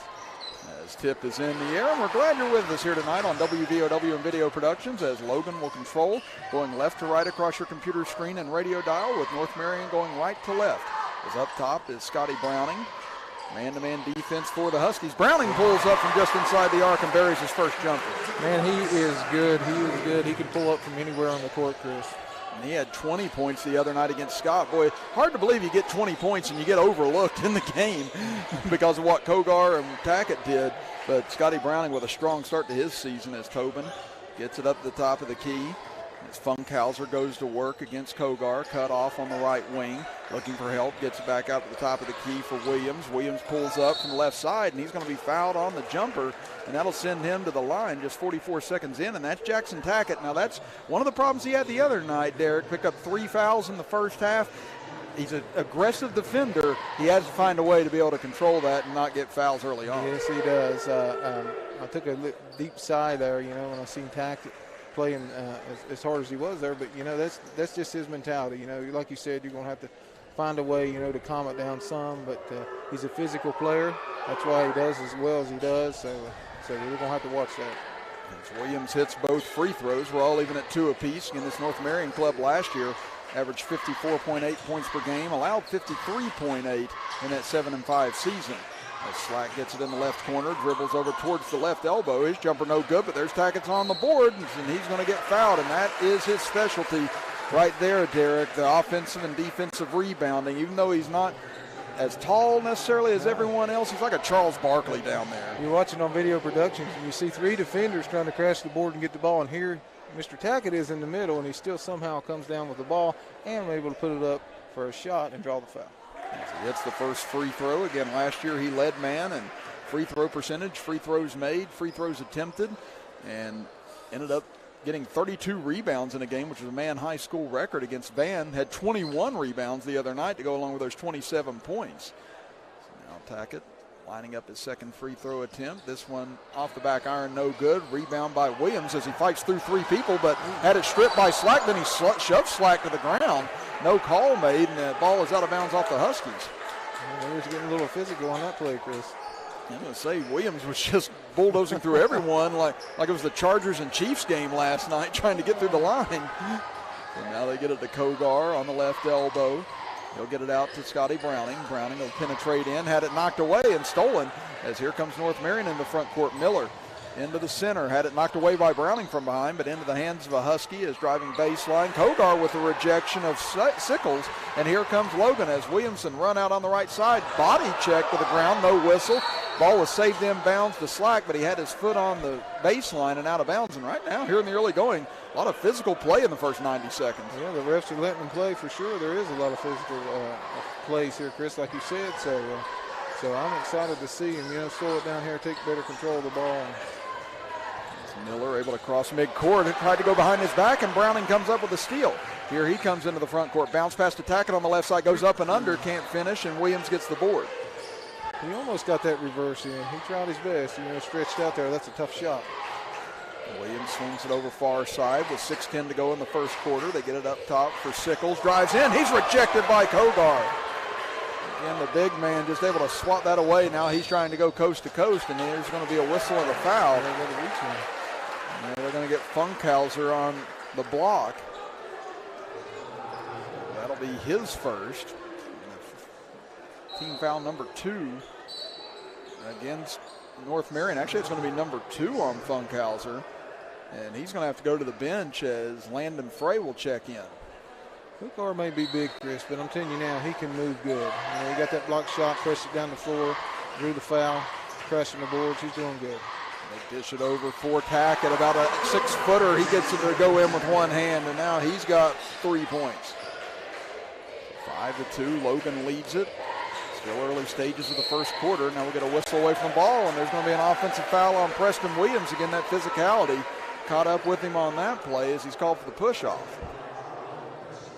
Like we said, you get a lot of these guys play football and basketball at the same time. You're going to get a lot of physicalness. We saw that last night with Sissonville and Chapmanville as well. There's a lot of physicality in that game, and most of it was from the football players.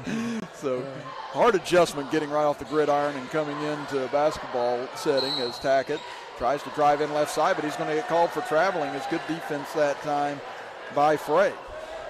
But if you're a fan and and you're a coach, you want to see that physicality. But like you said, you got to find that equilibrium or that meeting point, to control your physicality on some certain aspects of the game. Nice drive that time by Tariq Miller as he was able to go coast to coast. The senior is able to draw the foul as shot wouldn't go for him, but now he'll go to the charity stripe as that foul is going to be on Kogar. So that'll be his first. As Miller had 12 points in the win over Weir. His first free throw bounces around and falls through, and he also hit 2 free throws late in that game that helped give North Marion a 3-point lead that they were able to hold on to. Miller's second free throw gets the bounce as well, so all 4 of North Marion's points coming from the free throw line as Logan quickly the other way. Browning 3 from the corner, no good, and rebounded underneath by Frey. The Huskies looking to try and take their first lead of the game as they swing it over to Williams. He's left all alone for 3 from the wing, and Preston Williams connects. Deep 3 by Mr. Williams there. Williams set his feet, released the ball. Good shot, young man. Williams, he had 10 points the other night in that win over Weir, so North Marion now out to a 7-5 lead. Tackett at the top of the key. Gets it to Williamson. He'll penetrate into the lane, puts up a floater, won't fall. Williams fighting for the rebound with Tackett. As Tackett hits the deck, we're going to get a tie-up, and the possessioner will go to North Marion. And he is tough, man. He had one hand on that ball and somehow able to get 2 hands on it and jerk it away from the other defender and create the jump ball there. Unfortunately, they didn't get the possession, but that's how you do it. Yeah, and tell you what, Coach Stephen Harburg's team, they're big, strong, they're physical as well, and quick to match. So this is going to be a really good matchup, I think, here tonight between these clubs. Yeah, 7-5, with over 3 minutes already into the game. So we come here expected, and they're delivering. Frey drives left baseline, cut off, kicks it up top. 4.5 minutes to go in the first quarter. It's a 2-point North Marion lead. Hands it off top of the key for Tobin. He'll take the jumper, no good. Rebounded by Tackett. Good positioning by him. They get it up ahead to Slack. Slack swings it cross court, down low to Kogar. Nice passing, and Kogar lays it in for his first 2. That's how you work the ball, Chris. He could have took that 3, but he seen the big man underneath, and the big man does what the big man does, get the 2 buckets underneath. He did. He camped out on that low block the other night and just did damage after damage in that game as they get it in the right corner. Long jumper on the way, no good. Rebounded by Miller. He'll put up a shot from the free throw line. Off the back iron, no good. Nice rebound by Frey, but he throws it away to Tackett. And a reach around foul as Tackett was trying to get up the floor in transition. And looks like this one might end up going against Sickles here on the hack. That's going to be team foul number 4 against North Marion. They're actually going to get Miller on the reach in. 4 team fouls against North Marion, 2 against Logan. So we're all even at 7 apiece, just a little past the midway point of the first quarter. Browning up top, gives it back to Kogar. He'll drive in right side, gets by a man, and now we get a whistle on an offensive foul, and that's going to be 2 on him now, Derek. Big call. Big call. You know, you've got 2 on him, you've got 1 on Tackett, and here we are in the first quarter. But, you know, he done exactly what he's supposed to do, you know, driving physical to the board. The defender there planted his feet. Good call by the ref. But like you said, you got to watch that so early here in the game. That's why we're going to give him a little break. It'll be Julius Clancy off the bench for Logan. He had a nice game the other night against Scott as well. He had 8 points in that win. So Logan is a team that has a lot of depth as well.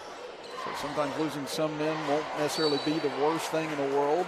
As ball knocked away on the drive that time by Sickles out of bounds. It'll stay with the Huskies as Miller will exit the game. Checking in for him will be Parker Kinsel, who actually hit the three-pointer with under 40 seconds left to give North Marion a 2-point lead against Weir the other night. As three-pointer from the corner by Tobin that time, no good. Rebounded by Logan as Browning into the middle puts up a tough floater off the mark. Rebound tipped away and taken by Williams. North Marion with the ball, all even at 7 apiece. We close in on 3 minutes to go in the first quarter. They'll get it near side for Frey, back up top, thinking about it with Sickles. Instead, he throws it away to Browning. Browning up the left side, Sickles on him, try to wrap around pass, but throws it away to Frey. And now here come the Huskies back the other way. Now to Williams, left wing 3 on the way. It's on line and it's good. That's 2 deep balls for the Williams there on the outside of the perimeter. So might need to keep an eye on him and not give him an open shot there later on in the game. He's got 8 of North Marion's 10 points here in the first quarter. Clancy in the left corner, top of the key for Browning. Logan trails it by 3 as they'll reset the offense here with Williamson. Williamson now begins to penetrate. He'll kick it over to Browning. Now to Slack on the right wing. Slack looking down low instead, dribbles back up top. He'll swing it over to Clancy. Clancy drives in on Williams, goes up against the double team, and he's rejected that time underneath by Frey. Strong defense by the Huskies here in the first quarter, slowing down this high-powered Logan offense. As we're down to 2 minutes to go in the opening period. Sickles drives in, and we get a whistle and a charge as Tackett draws it. And again, dangerous there for Tackett, too. If that's a block, that's 2 fouls on him as well. But like I said, Jackson Tackett only seems to know 1 speed on that end of the floor. That's all he knows, and that's all you're going to see. I'm sure Coach Green is happy for that call there, and they've got a little time here to reassess the situation. But that's what you got to see. Like you said, you know, North Marion's defense is slowing down this run and gun, this high-paced offense of the Logan Wildcats. So I'm excited to see Coach Green's game plan here and North Marion's coach game plan here to see what we're going to finish out here in this first quarter. Well, just a reminder, this game brought to you in part by Nationwide Insurance Agent Greg Dalton, who is a proud supporter of Logan Wildcat Athletics and the community of Logan County.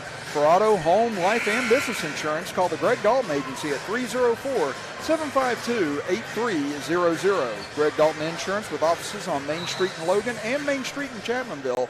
For all your sides, there is Nationwide. This is WVOW Logan. Now back to action as we're here for the King Cole Classic from Willie Acres Arena. Chris Kidd and Derek Miller here with you on night 1 of the 2-night event. And Logan going to be taking part in both nights. Right now trailing 10-7 in the first as Tackett had it knocked away and stolen. Here comes North Marion up the right side. Nice drive all the way in and an easy layup to push this lead to 5 as that was Sickles on the score. Sickles had some hang time there, on that layup, Chris. He had 14 points and 13 rebounds in that win over Weir the other night as Slack drives baseline, had it knocked away and stolen by Sickles. So North Marion's defense has been stout here in the opening 7 minutes. They're going after the ball, stripping the ball, creating a turnover. Yes, they are. Top of the key with it, driving in is Frey's cut off. They'll kick it back out as Kinsel hands it off to Williams, who's had the hot hand here in the quarter. Pull up from the left elbow off the back iron. Rebound tipped around, but Williams gets it back. Goes up strong, can't finish. Gets it back again, can't finish. Rebound knocked away. Williams saves it and then rifles it off of Slack out of bounds. Boy, what hustle by Preston Williams. Yeah, he got 3 shots off there, 3 rebounds, and then like I said, the only thing he had left to do is the old school cage basketball where you throw it off the defender there. So, yeah, good hustle by that young man. I tell you, man, he's come out with a ball of energy in this game. Definitely something to prove for him in this contest as Into the game is Casey Minor now for North Marion as they get at the top of the key. Tough jumper on the way, no good by Tobin. Rebounded by Miller as it's knocked out of bounds. It looks like they're going to get a foul instead maybe on Scotty Browning, and they will. So that's going to be the first on Scotty Browning. 5 team fouls against North Marion, 4 against Logan here in the first quarter. So we could be lining up for a lot of free throws in the second period. They lob it in, just barely off the hands of Minor, but he gets it back, and so he'll hand it off to Tobin. Tobin gives it off to Frey, lost it off his foot. Browning goes diving for it, and it's going to be an over and back call. Again, I don't think Scotty knew if that was going to be over and back or not, but he was trying to get the possession back. He was doing exactly what they practiced for, going after the ball, and then he'll decide to call later on. But Logan needed that break there, Chris. They get the ball to start quarter number 2 at the moment, unless there's a tie-up before the end of the period. But Logan trailing at 12-7 as it's a 7-0 run here for North Marion. As Williamson gets it over to Clancy. Clancy over to Browning. Looks like Logan will try and hold for one here. And this is what experienced teams do. You know, you don't want to give up an extra possession at the end of the period. You got a chance to run it out, get the ball to start the second. This is what you do. Yes, absolutely. Now Williamson with 10 seconds, still out near midcourt with it. Now he'll start to drive. Gives it off to Browning, 5 seconds, over to Slack. Slack on the left wing with 3 seconds, out to Browning. Browning gets top of the key, 3 off. It is short, and that will do it for the first 8 minutes of play as North Marion leads Logan 12-7 as we head to quarter number 2. Back after this as you are listening to and watching Logan Wildcat basketball action with us right here on WVOW, West Virginia's premier sports radio station, and live on video productions. Want it? Click it. Reserve it and drive it. Buy it at Thornhill. Buy it at Thornhill. Buy it at Thornhill. That's right. Getting your new vehicle just got easier. Visit any of our 6 locations and get a personalized experience in preferencing your next new vehicle. Tag one of our pre-built invoices. Or let's customize your exact features with our easy built-to-order process. All we have to offer with shopping ease at ThornhillAutomotive.com. Tag your new ride. Tag your new ride. Tag your new ride. Tag your new ride on the Thornhill Motor Mile. In Peytonville, there's lots of ways to save on auto insurance. Really? Yep. Very proud of that. With Smart Ride from Nationwide, they can get discounts for safe driving. Does she get one? Mrs. Carmichael, safest driver in Peytonville, takes a lot of work and effort to be the safest driver in Peytonville. What about this guy? With Nationwide Smart Miles, the less he drives, the less he pays. The list of inspiring stories goes on and on. I bet. I've never seen anyone do more with their retirement than you. I concur. Back for the start of quarter number 2 here from Willie Acres Arena. Chris Kidd with you. Alongside me, Derek Miller. Shooting in the first quarter, nothing to really behold as North Marion went 3 of 15 from the field. Logan 3 of 11, but it's North Marion with a 12-7 lead. As Logan has it going left to right across your computer screen and radio dial. They go down to Tackett right off the bat. Tackett had it stripped away. So another Logan turnover to start this period. It's North Marion with the ball going right to left across your computer screen and radio dial. Get it up top. Kinsel swings it over, now into the corner. 3 on the way for Frey. It's off the side of the rim, no good, and rebounded by Tackett. Now here comes Logan trailing by 5. It's been a while since they've had a score as they get it to Tackett at the top of the key. Now to Browning. Swings it over to Williamson. He'll take a 3 from the left wing, and that was much needed. Very much needed. Deep shot by Williamson there, as he's beyond the arc. Williamson had 8 points the other night in the win over Scott. They get it into the left corner, 3 on the way, rattles around and comes out as it was a good look for Kinsel but wouldn't fall. So now here comes Logan looking to tie or take the lead on this 3 from Clancy. Over the rim, no good, but it falls into Slack's hands. He'll kick it back up top for Browning. Nice dish to Tackett, and Tackett finishes. Yeah, good look. You got to look for your big man down low, and that's exactly what he did there, Chris. That's where Logan's good at. That's where Logan dominates this year, so that's where they need to work on. 5 quick points for Logan to start the second quarter, and they've evened things up at 12 apiece. Miller back up top now as they'll swing it to Minor. Now over left side for Kinsel. Top of the key, 3 on the way off the mark for Tobin. Rebound chased down by Frey, but he tried to save it while he was out of bounds, so back over to Logan. Yeah, you can't be the last to touch it and the first to touch it coming back in, so good call there by the ref. Good turnover on that. Now you get Williams and company quickly checking back into the contest as they got a short breather of about 90 seconds.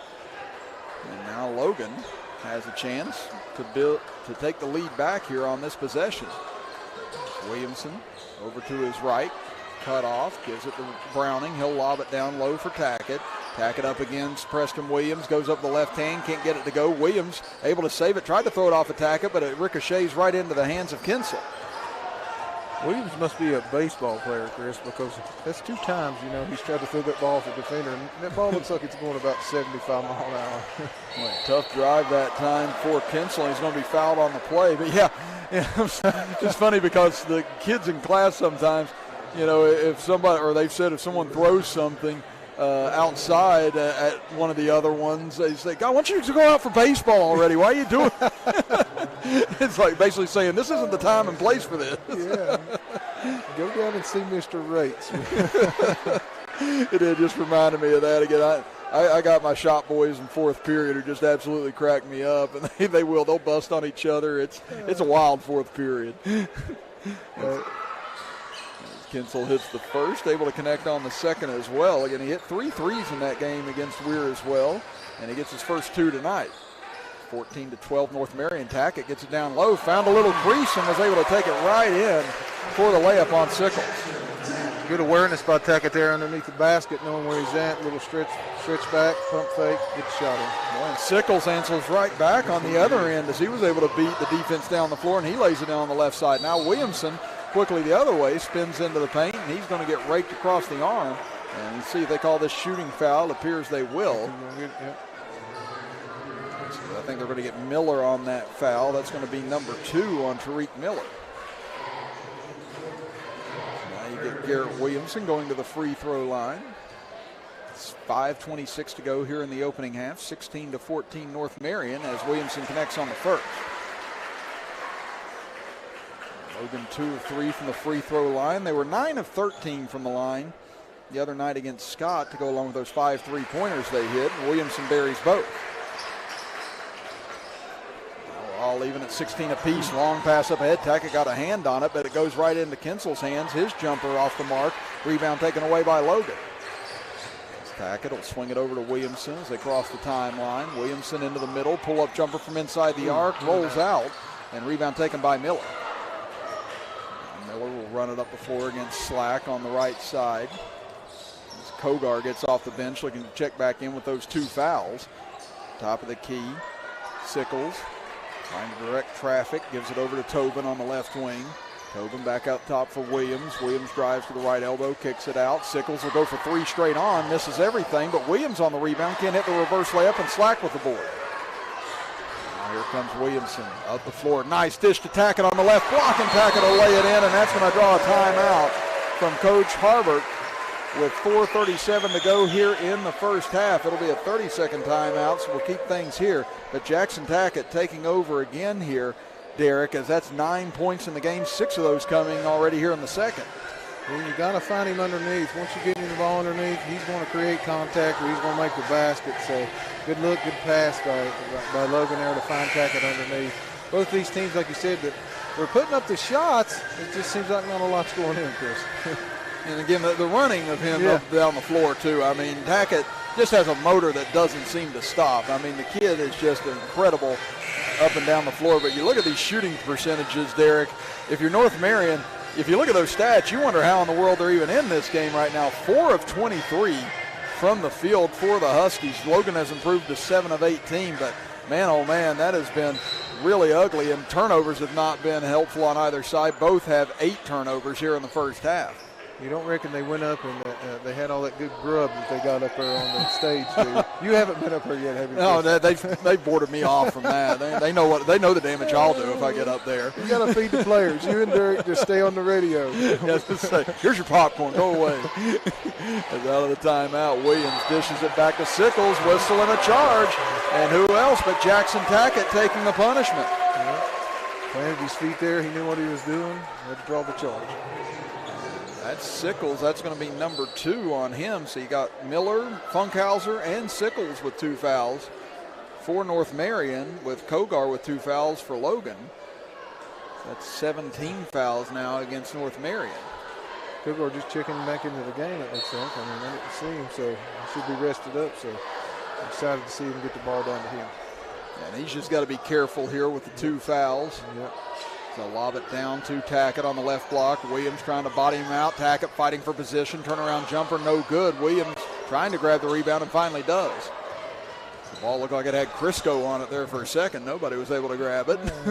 Yeah, but they're playing good defense. You know, they're doubling down on him. They know they got to do something to stop him from inside the paint. And again, North Marion struggling from the field, but they are getting it done on that end as Miller got a nice drive but can't finish the layup, but rebounded by North Marion. They'll kick it over to Miller, and he'll hit the triple instead. Can't get 2, but I'll shoot the 3.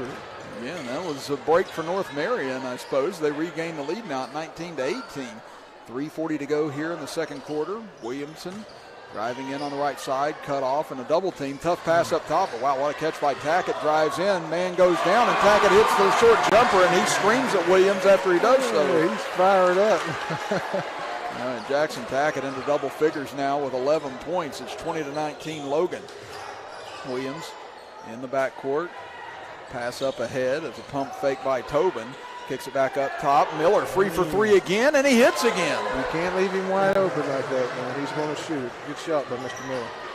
He's got 8 points now in the contest as Aiden Slack quickly back up off the bench, likely going to try and figure out what kind of gum Miller's chewing. Still a line from Hoosiers. So now here's Browning at the top of the key, looking for a screen from Tackett. Dribbles the right side. Browning lost his footing, but may have been helped to the ground, it looks like. It's a whistle and a foul on North Marion. See who they get, and they're going to get Kinsel. That's who they thought they was going to get, Kinsel. And it's Kinsell, not to be confused with Kinzel, because we know the one and only Rob Kinzel. So. I was going to say, we're trying to figure out if maybe we had a relative on hand here. Yeah. Rob had some people up north we didn't know about. No, but if you're listening, is that your cousin? I was going to say, we'll have to get some word on that. Browning on the 1-and-1, can't hit as it misses off the back iron, and rebounded by Williams. So a 2-point North Marion lead, 2:45 to go here in the first half. We're here for the King Cole Classic from Willie Acres Arena, this being the nightcap of night 1. It's a tough drive on the right side all the way in, and a layup is good for Casey Minor. Fantastic athletic play by Casey there, you know, to get stretched out around the defenders and reach the basket with that nice finger roll. 24-20 now. North Marion leads it. As Kogar on the left wing, dribbles up top. Nice catch by Browning on the pass. Over to Slack on the right wing. Slack guarded by Miller. Over to Browning. He'll launch a deep 3 top of the key off the side of the rim. Rebounded by the Huskies. And Logan's offense struggling against this North Marion defense. And Coach Zach Green looking for some answers as he's going to get another player up off the bench to check in at the next whistle. Williams going to take a 3 from the top of the key. No good. Rebounded by Garrett Williamson. Now Williamson up the left side. He's cut off. Now they'll get it back up top as they'll reset the offense. Now they go down low to Kogar. He'll go to work. Goes spin move down to the baseline. Tough shot up. No good. Rebounded by Williams.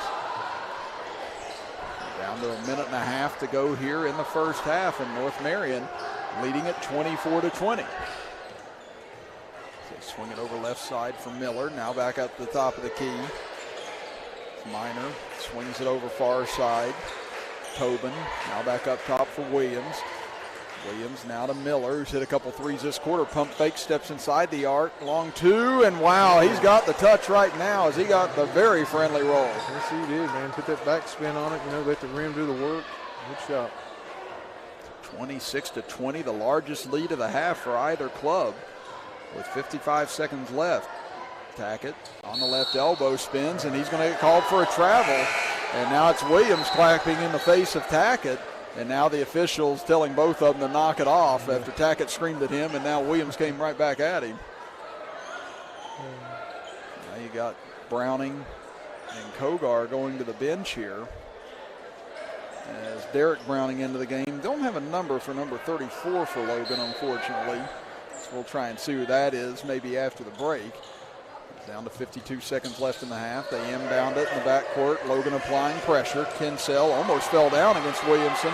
They're under pressure, going to have to hurry here. They just beat the 10-second call as Miller had it kicked away from behind, and now they will call the kick. So it'll stay with North Marion, but Logan trying to amp up the pressure here at the end of the half.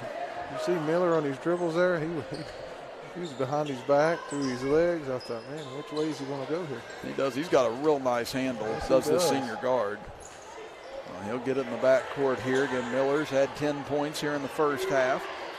Dribbles over to his right. Closing in on 30 seconds as Williams gets it over left side. Going down low as Minor. Tough turnaround. Can't get it to bank in. Good defense by Slack.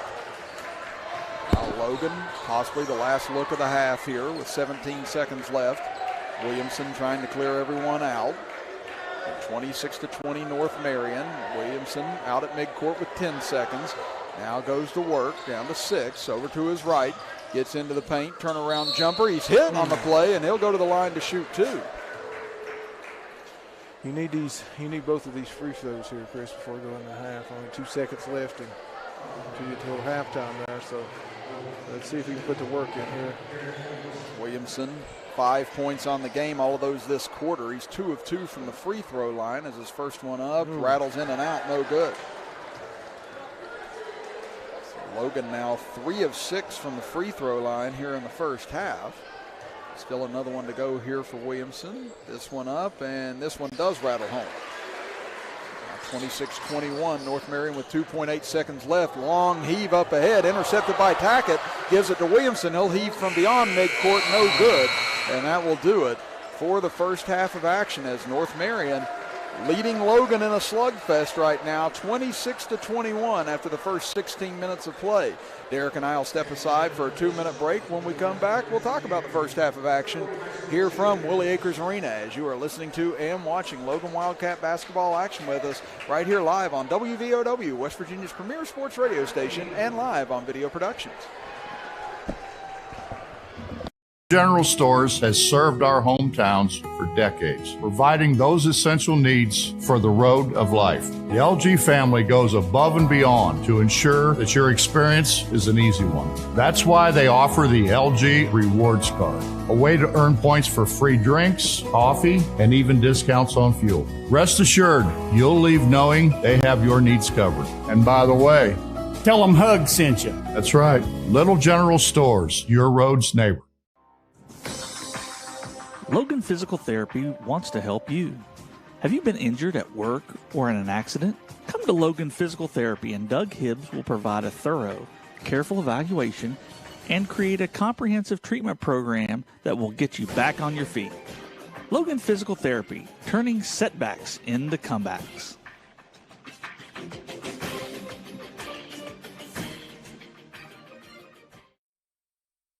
In Peytonville, there's lots of ways to save on auto insurance. Really? Yep.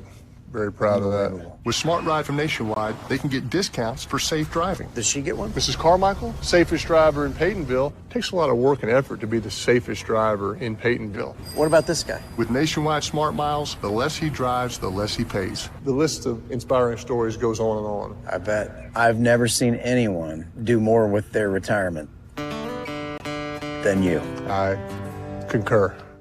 You want it? Click it. Reserve it and drive it. Buy it at Thornhill. Buy it at Thornhill. Buy it at Thornhill. That's right. Getting your new vehicle just got easier. Visit any of our 6 locations and get a personalized experience in preferencing your next new vehicle. Tag one of our pre-built invoices. Or let's customize your exact features with our easy built-to-order process. All we have to offer with shopping ease at ThornhillAutomotive.com. Tag your new ride. Tag your new ride. Tag your new ride. Tag your new ride on the Thornhill Motor.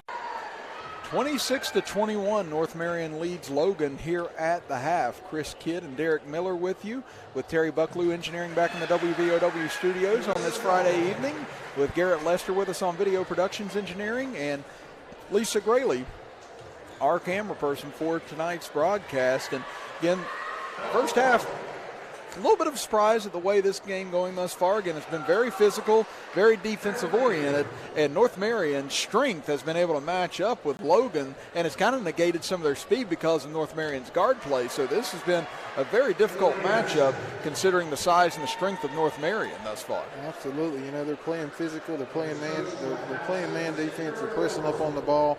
Their defense has stepped up. You know, there's no doubt that they've watched film, you know, before they made the trip down here. They're watching Logan, you know, in the run and gun offense, as you can see. Both teams are struggling, you know, from from all points of the court here. But like you said, something that I didn't personally expect, that big of a physicality. But North Marion, coming in here, playing hard.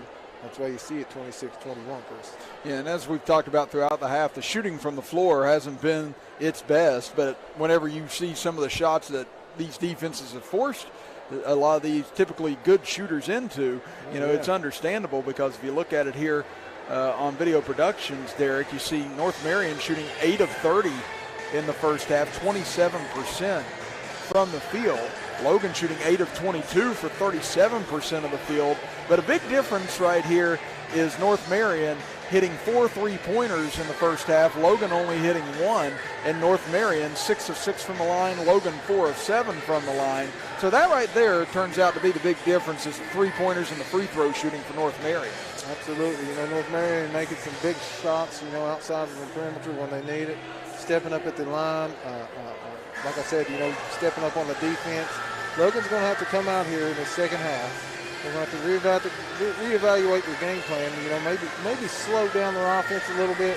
Try to get a good shot, because like you said, some of these good athletes, Stackett, Kogar, Browning, Williamson, they'll have to take some tough shots underneath. They'll have to take some tough shots outside to the defense.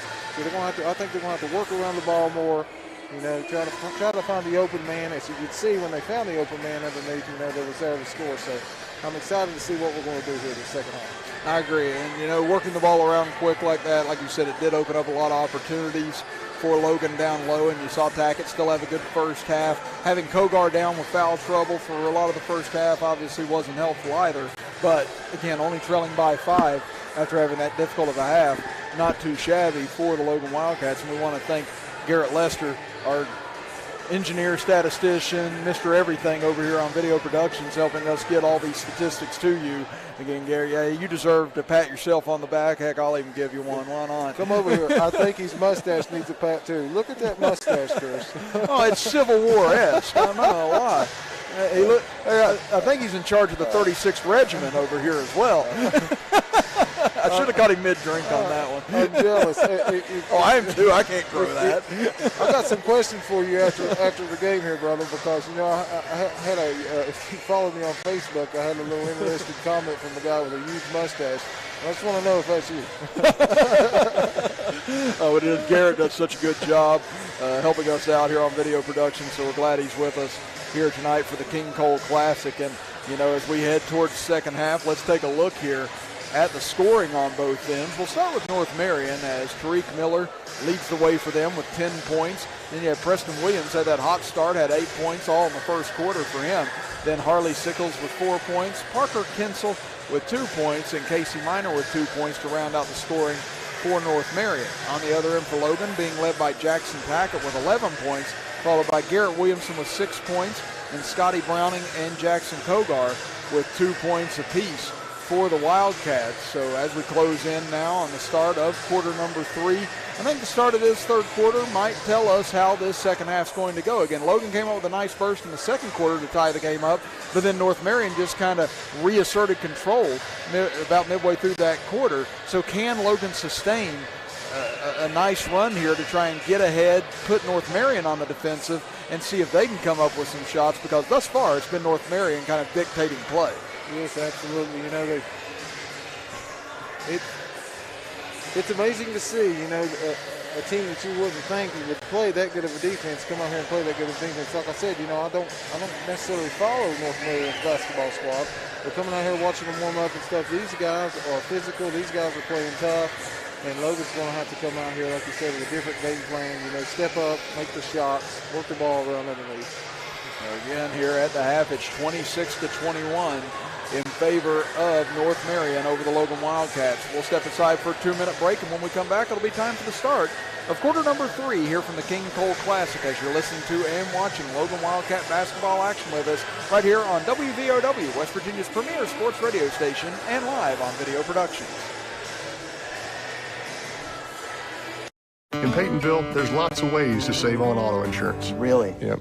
Very proud of that. With Smart Ride from Nationwide, they can get discounts for safe driving. Does she get one? Mrs. Carmichael, safest driver in Peytonville, takes a lot of work and effort to be the safest driver in Peytonville. What about this guy? With Nationwide Smart Miles, the less he drives, the less he pays. The list of inspiring stories goes on and on. I bet. I've never seen anyone do more with their retirement than you. I concur.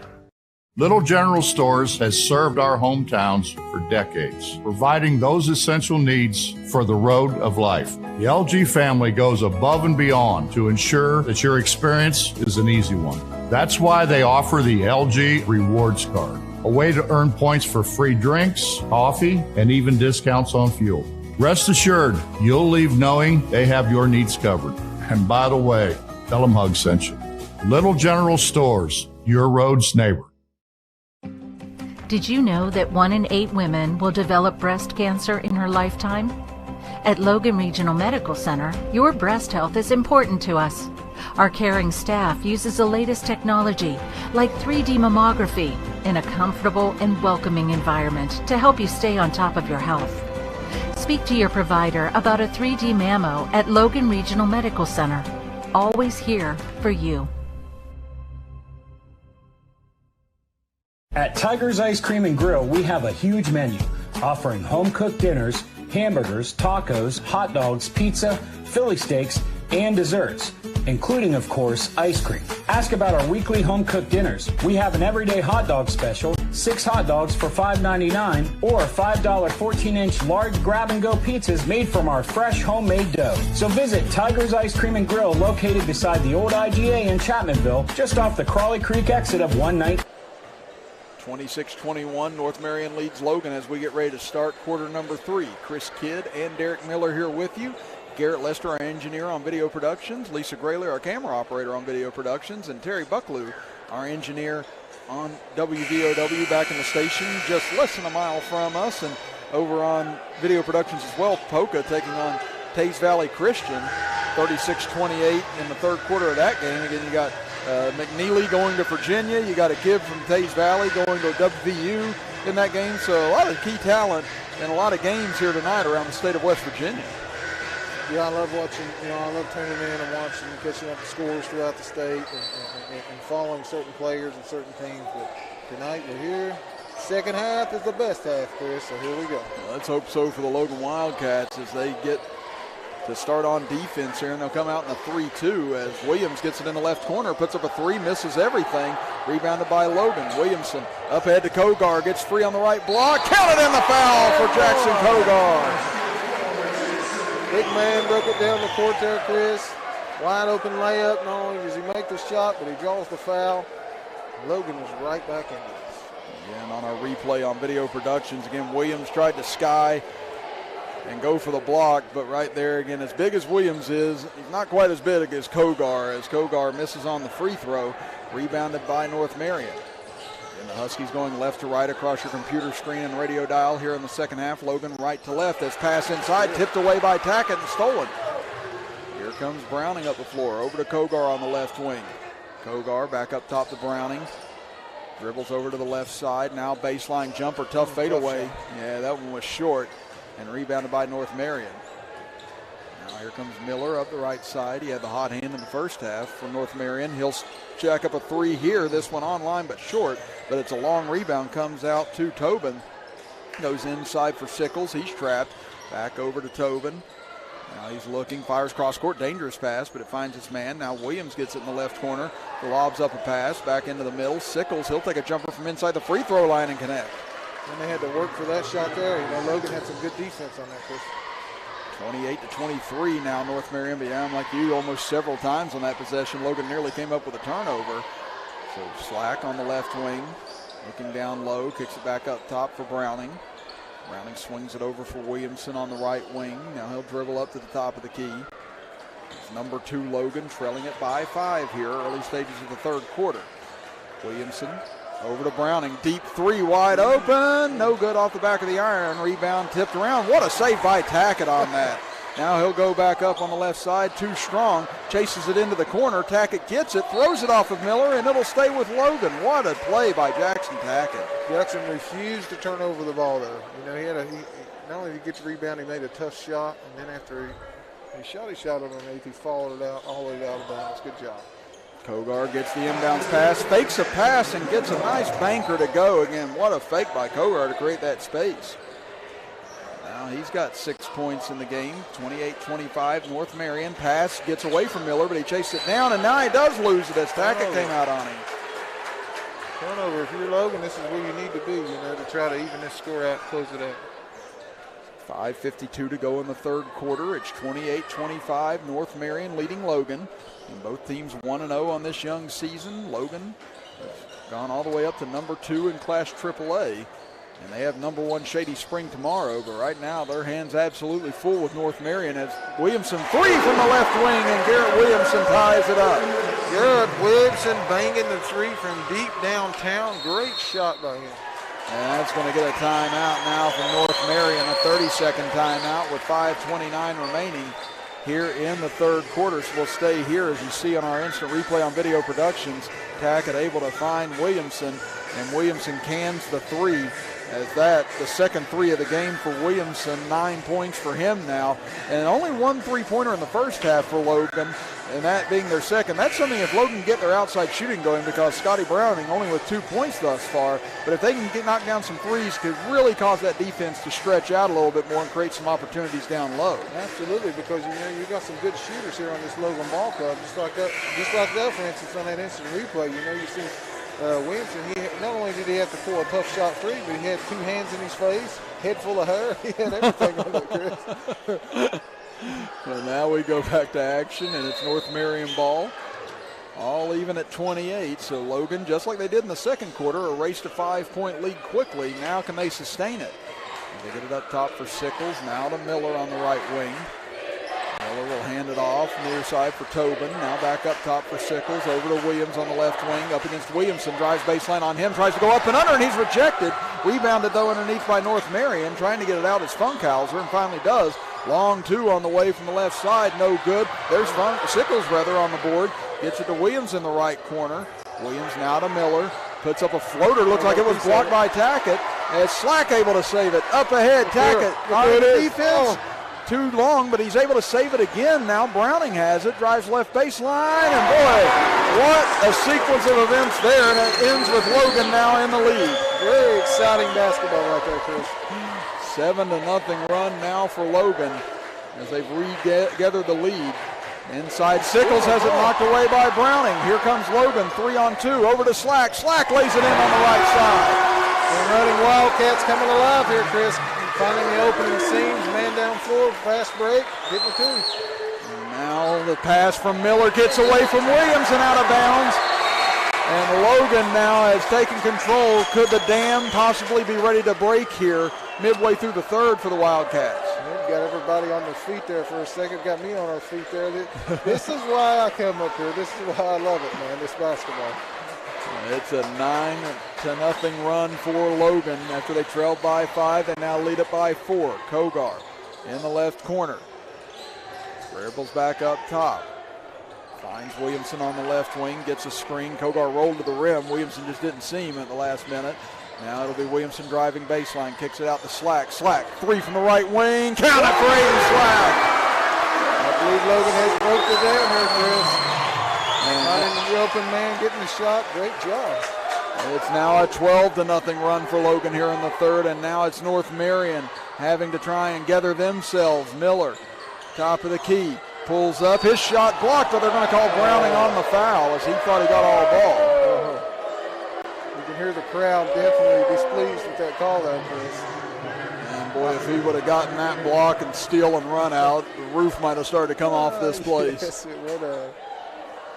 Now it'll be Miller at the free throw line. He's 2 of 2 tonight, 10 points on the evening, and they desperately need these free throws to go, and Miller does hit on the first. As you look on our instant replay, the 3 from Slack. Again, Williamson able to draw everyone down low as he was driving around the baseline, and Slack was left wide open. And Miller's second free throw up and good as well, and now the Logan lead down to 5. We said Logan needed to start knocking down a few outside shots, and they've done so here in the last couple of minutes. Williamson, left wing, up top for Slack. Over to Kogar.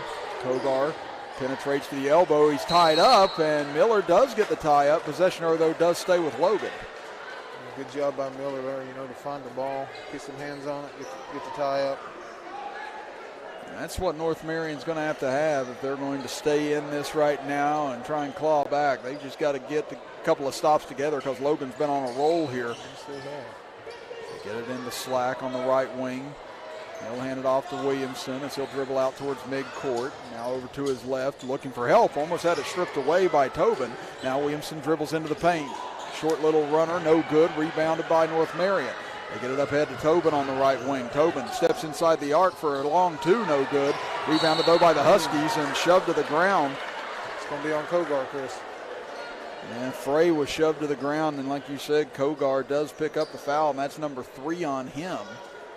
With 2:55 left here in the third quarter, so does Coach Green gamble and try and leave Kogar in when I gets Clancy up off the bench? Yeah, you're this close in the game, smart call is to get him out, give him the breather. Again, Kogar had 5 strong minutes there. Didn't pick up a foul till just now, but I'm like you. You got the lead. Don't risk picking up the 4th right here. Right. That'll be Williams to inbound underneath his own basket. Tried to find his man, had it tipped by Slack, but it still goes to Sickles. He'll lob it up for Frey. Frey cut off, looking for help, and that's going to be a steal. Here comes Clancy, 3-on-1, over to Browning. Browning lays it in right in front of Miller. Yes, he did. Good job, young man. Good job, Browning, on that layup.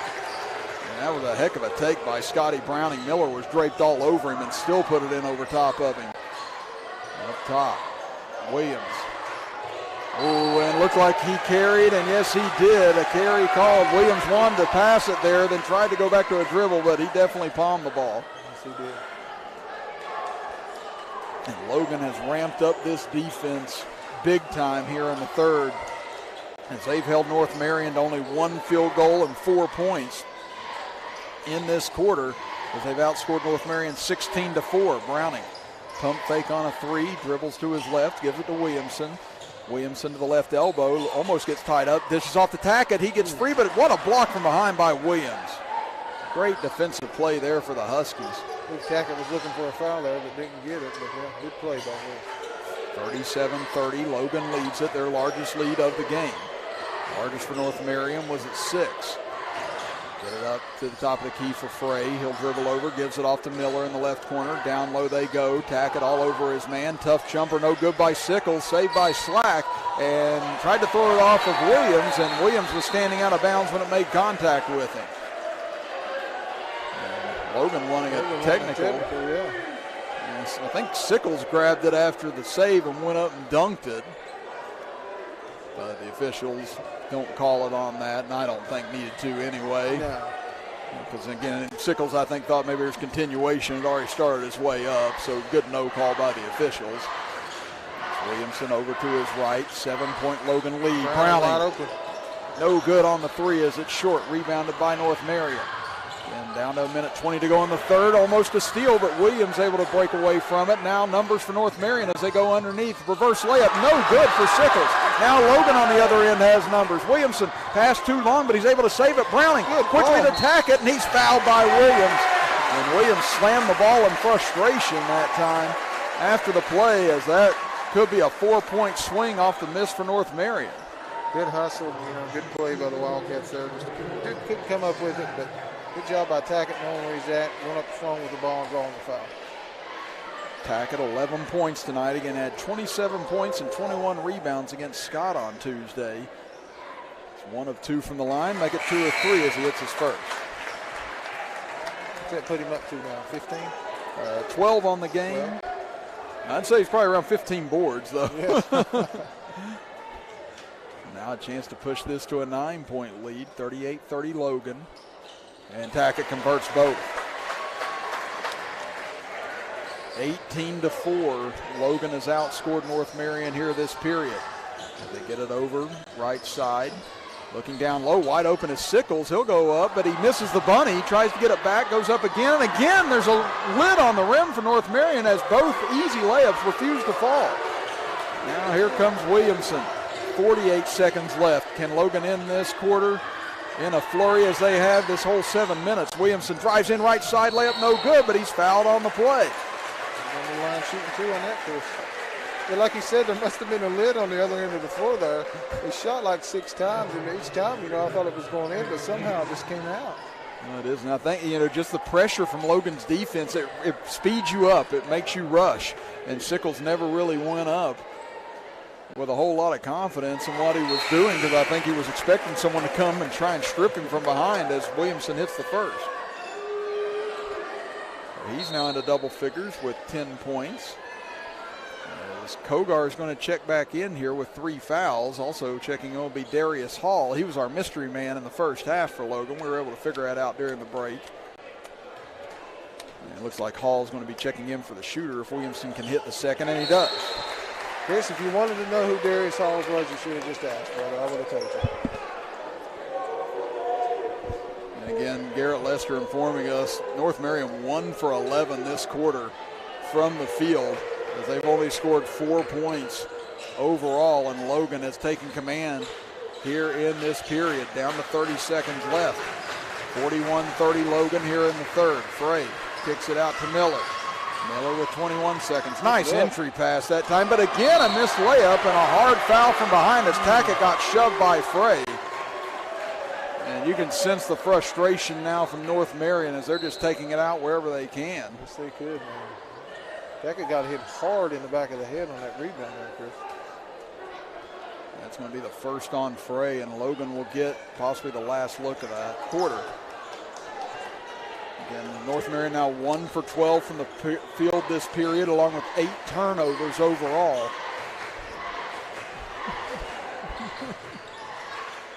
As Logan gets it over on the left side, Williamson over on the right side. Now here's Browning, 3, and that's a capper to the quarter, baby, as Scotty Browning ends it. I still ain't come up with the name for old Scotty Browning, but I'm going to, man. That young kid there, like I said, he can shoot anywhere on the court. Good awareness of the clock there, way to get open and knock down that 3 at a point in time, man. That was an amazing shot by Mr. Brown. A 23-4 third quarter for Logan has opened this ball game up, and the Wildcats lead it by 14 heading to quarter number 4. We'll be back after this as you're listening to and watching Logan Wildcat basketball action with us right here on WVOW, West Virginia's premier sports radio station, and live on Video Productions.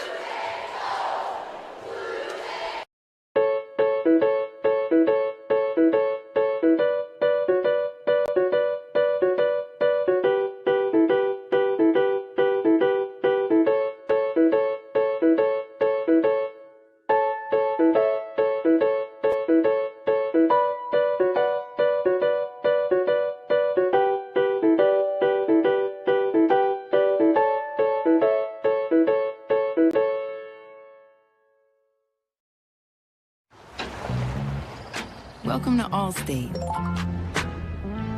where you can pay a little less and enjoy the ride a little more.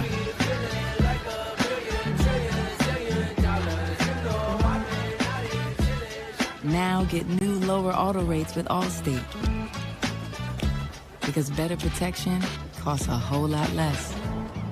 You're in good hands with Allstate. Start of quarter number 4 here from Willie Acres Arena. Chris Kidd and Derek Miller with you as Tariq Miller can't hit on a driving layup to start things. Now Darius Hall back the other way. It's 44-30 Logan after outpointing North Marion 23-4 in the third as a steal for North Marion in the backcourt. Bringing it across the timeline over towards the left as Kinsel gets it up top for Frey. Frey dribbles to the right elbow, pull-up jumper, that's short, and rebounded underneath by Logan as that's Cole Blankenship into the game. Blankenship high pass, airmails it over Kogar. It'll go back to the Huskies, but you look at these statistics here in the third quarter, Derek, just absolutely one-sided. Logan was 8 of 14 from the field, 3 of 5 from 3, no turnovers. On the other end, North Marion 1 of 12 with 8 turnovers. Absolutely. They came out of the locker room. They responded the way they needed to respond, getting the points. Like you said, they had a great run there, playing good basketball. And now it's 1 of 14 here in the second half as they've missed their first 2 attempts this quarter. Now defense smothering in the backcourt. Miller over to Williams. He's just barely able to break the 10-second call. Over far side, long two on the way, no good for Tobin, and rebounded by Logan. They have just been a vice grip on the defensive side in the second half as Williamson hits the deck on the push. And that'll be a foul against Kinsel. 44-30 Logan. 7 minutes to go in the contest as Logan looking to set up this early season clash with number 1 Shady Spring tomorrow here from Willie Acres Arena. We talked about them not overlooking this game again. It wasn't really a reason to overlook. Yeah. North Marion's just a good team. Yes, they are. And they've had to work their tail off here in the second half. And Williamson continues to rain in shots as he hits another three from the corner. Beautiful shot. 47-30 Logan. Now here comes Miller. Lob pass up ahead, tipped by Kogar, and another turnover. Here comes Browning into the front court. Over to Blankenship on the left wing. Blankenship cut off, turnaround jumper though, rims around and falls out, taken by Williams. Like I said, that was a nice little turnaround by Blankenship. Tough shot, but nearly got it to fall. Yes, he did.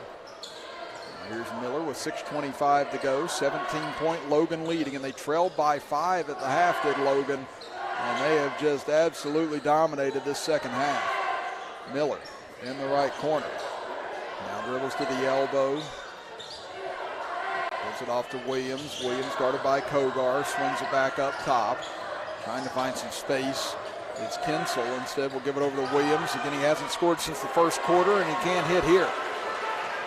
North Marion's not only having to face the Logan Wildcats, but they're having to face the student section as well, Chris. They're loud. Browning on the other end went from 3 for the wing and just rattled out. Rebounded by Miller. So here comes North Marion. Desperately just trying to find a bucket right now. They've only scored 4 points in the second half. Up and under layup attempt, no good by Tobin. Trying to save it was Sickles, but he was out of bounds. And again, it's just been as rough a shooting night as you could imagine for the Huskies. They were able to use their defense in the first half to build that lead, but here in the second half, Logan has just found the answers. They have, man, creating the turnovers, getting the shots off, getting the points they need. Creating the game tempo here, Chris. That's exactly what they need to do, and that's what they're doing. Now it'll be Logan ball, 5:25 to go in the fourth quarter. Kogar nearly had it picked off from behind, but saves it to Williamson. Williamson's pass, barely saved by Tackett. Now it goes back to Williamson, pump fakes, dribbles to the left elbow, pull-up jumper, and count it again. And Garrett Williamson has been red hot here in this second half. He's got 10 points in the half, 16 for the game. It's now 49-30. Logan, now another steal. Here comes Browning, one-on-one into the front court, trying to put some moves on, but had it stripped away from behind by Frey. Now here comes Miller back the other way. Pull-up jumper from the left wing, and that finally ends a massive drought for North Marion and a timeout. For the Huskies, it'll be a full timeout, so we'll take it as well with 4:46 to play. It's all Logan, leading at 49-32 as you're listening to Logan Wildcat basketball action with us right here on WVOW, West Virginia's premier sports radio station, and live on Video Productions.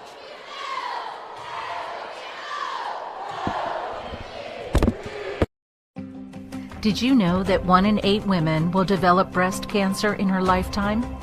At Logan Regional Medical Center, your breast health is important to us. Our caring staff uses the latest technology, like 3D mammography, in a comfortable and welcoming environment to help you stay on top of your health. Speak to your provider about a 3D mammo at Logan Regional Medical Center. Always here for you.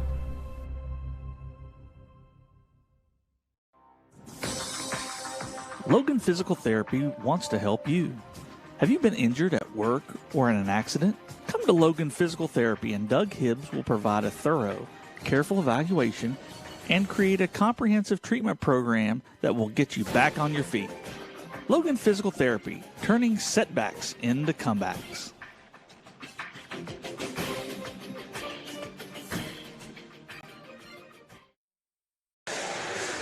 (49-32), Logan leads North Marion with 4:46 to play here in the fourth quarter. Chris Kidd with you, with Derek Miller alongside me here tonight on WVOW and Video Productions. And again, if you're just joining us, Logan was trailing 26-21 at the half, and Derek, it's just been absolute domination by the Wildcats in the second half. Absolutely, this second half has been the best half. And, they're coming through, pulling some major shots, getting some turnovers, doing what the Wildcats do. Run and gun, spreading the floor, making some great passes.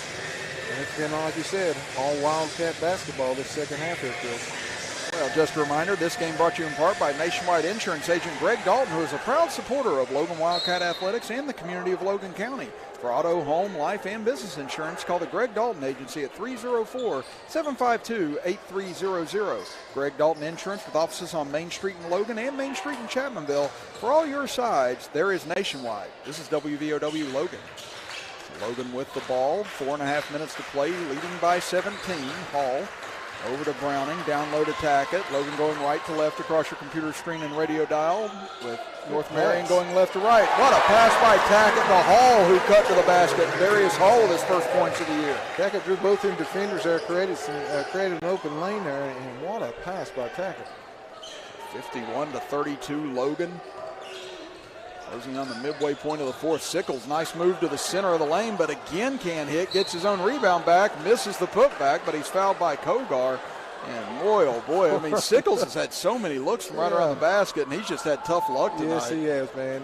That young man, shaking his head there, even though he's going to the line there, which was a good call by the ref.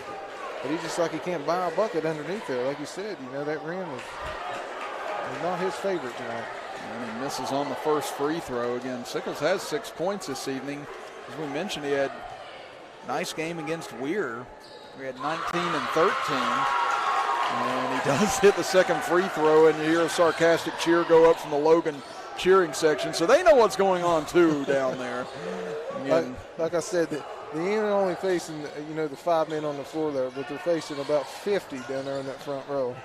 51-33 Logan. Williamson, top of the key three. This one off the mark, no good, and it'll go over to North Marion with 3:40 to play. And that's a rare miss for Williamson here in the second half.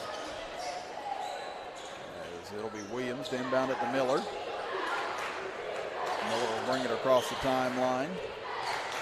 And North Marion 1-0 after that win over Weir, 68-65 earlier this week. As they kick it over, far side. Jumper is blocked by Browning, but it falls right into the hands of Sickles, who does lay it in, and again gets a sarcastic cheer from the crowd. Now it's 51-35. Tackett, top of the key. He'll pull on a three. He's short with it, rebounded by the Huskies. Now here they come up the far side. Miller driving on the left wing. Picks up his dribble, looks down low. Sickles trying to get free on Tackett. They're going to call Tackett on the bump. That'll be number 2 on Tackett. And tell you what, he's played a clean game after picking up that first foul early in the first quarter. Yeah, the first foul of the game, and then I thought, oh no, here we go. But like you said, he's calmed himself down, playing smart basketball. Still physical, playing smart basketball. Miller looking to inbound it, gets it into Williams. Kicks it in for Sickles. Nice move on Tackett, but misses on the layup. Rebounded by Hall underneath, and here comes Logan. Looking up ahead, Browning over to Kogar. Wow, what a pass, what a cut by Kogar. I watched Kogar run the baseline over there and slow himself down. He knew he was getting the ball in that, Chris. He's got 8 now for the game. Again, he's been really hampered with foul trouble tonight as Sickles spins in, kicks it out. Frey will drive over left side. Tough pull-up jumper over the rim, no good, and rebounded by Hall. Up ahead, they find Williamson. Corner, Browning. 3 on the way, count it again. You can only hold him down for so long from the outside. Again, he struggled with only 2 points in the first half, but Browning's hit a pair of threes and has 10 points in the second half as Sickles is fouled on the way to the rim. That's 3 for Tackett. As we get a look at it here on our video productions instant replay, and again, Scotty Browning, just such a smooth stroke and just such a danger from wherever he's at on the floor. And he added the dribble drive to his game. It's not just an outside shooter now. I mean, he can get into the lane, he can penetrate, he can finish on drives. I mean, he's an all-around tough player. Yes. I mean, there is not a spot out there on that floor that young man cannot take up a shot and do good at it.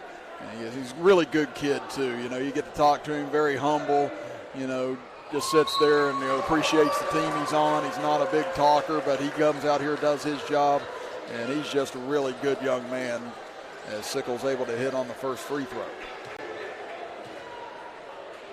56-36 in favor of Logan. 2:11 to play here in the fourth. Sickles can't hit on the second, but Williams able to drive in for the rebound. And it's going to be basket interference as Sickles tried to come up and dunk it, but the ball was still on the backboard. Good call by the ref there, Chris. That'll be Logan ball with 2:08 to play. And again, North Marion with only 10 points here in the second half, as Logan has exploded for 35. It's 35-10 Wildcats in this second 16 minutes thus far. They have come out and just really put the screws to the Huskies here at Willie Acres Arena. Browning, what a dish to Tackett, going to the basket, and Tackett lays it in.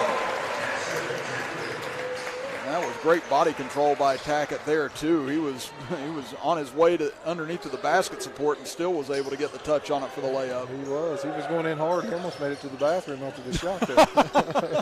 Yeah, I was going to say, he could have probably charged up through that little section. Now Williams, nice pump fake, got his man in the air, and Williams able to score. He's now into double figures with 10 points. That's his first basket since the first quarter. 58-38 Logan, minute 20 to play. It's Williamson bringing it across the timeline. Gives it over to Browning as Logan now just going to work on the clock. Browning now under pressure as all of a sudden a sneak attack tried there by Kinsel, but Logan able to withstand it as we're down to a minute to play. Browning gives it over to Williamson, now to Slack. Slack on the left wing.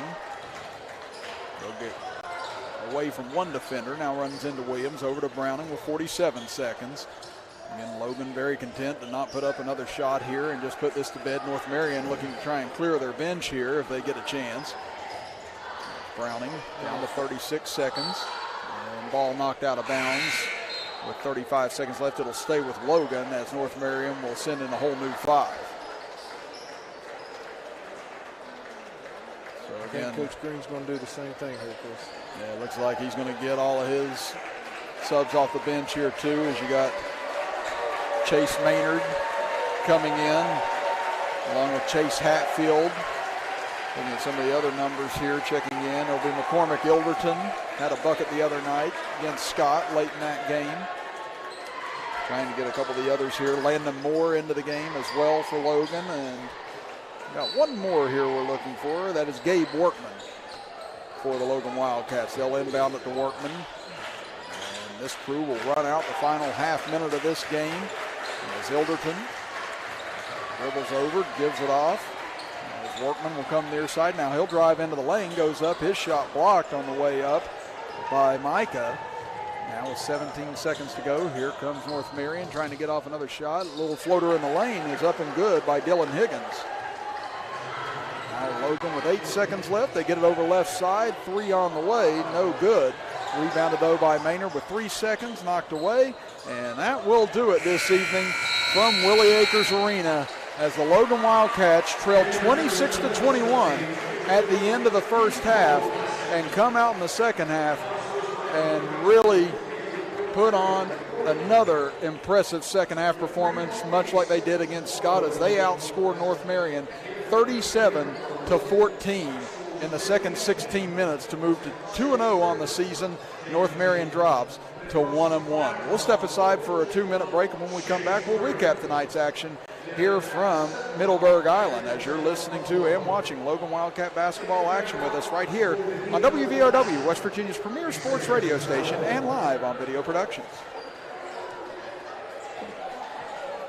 In Peytonville, there's lots of ways to save on auto insurance. Really? Yep. Very proud of that. With Smart Ride from Nationwide, they can get discounts for safe driving. Does she get one? Mrs. Carmichael, safest driver in Peytonville. Takes a lot of work and effort to be the safest driver in Peytonville. What about this guy? With Nationwide Smart Miles, the less he drives, the less he pays. The list of inspiring stories goes on and on. I bet. I've never seen anyone do more with their retirement than you. I concur. Little General Stores has served our hometowns for decades, providing those essential needs for the road of life. The LG family goes above and beyond to ensure that your experience is an easy one. That's why they offer the LG Rewards Card, a way to earn points for free drinks, coffee, and even discounts on fuel. Rest assured, you'll leave knowing they have your needs covered. And by the way, tell them Hug sent you. Little General Stores, your road's neighbor. Did you know that 1 in 8 women will develop breast cancer in her lifetime? At Logan Regional Medical Center, your breast health is important to us.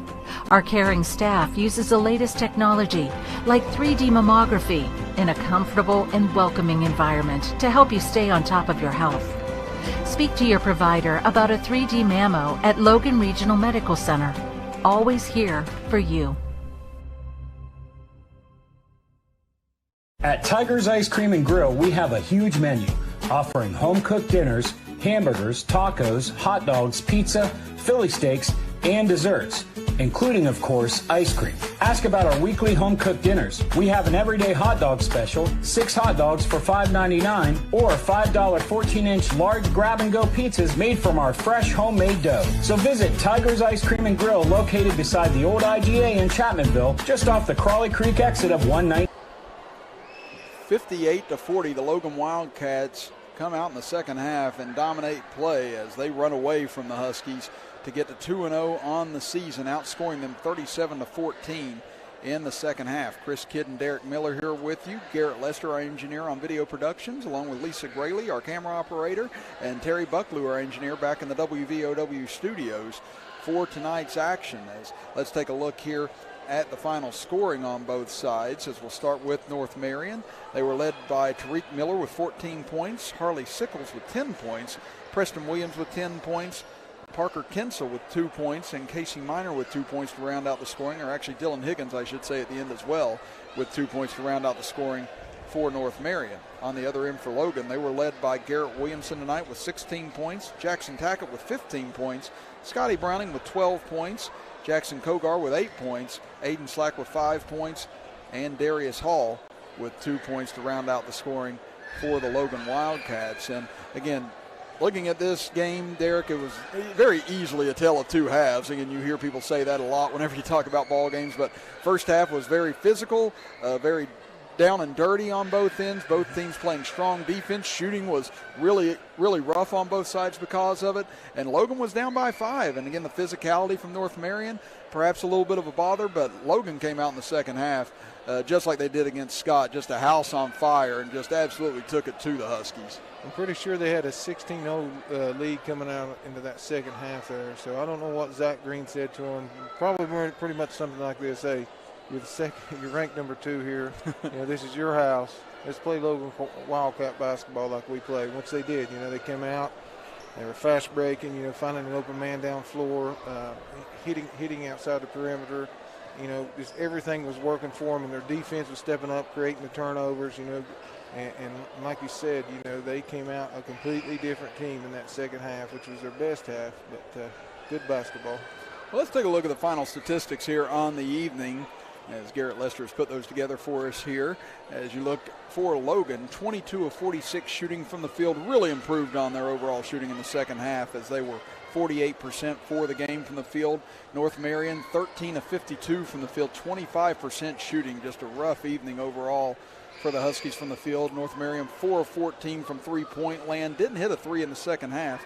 Shot 29% overall. Logan, who only hit 1 3 in the first half, finished 6 of 15 from beyond the arc for 40%. Free throw shooting, Logan 8 of 12, with North Marion going 10 of 12 from the line, but big statistic, turnovers. Logan had 11 turnovers, but they forced 21 Husky turnovers on the evening.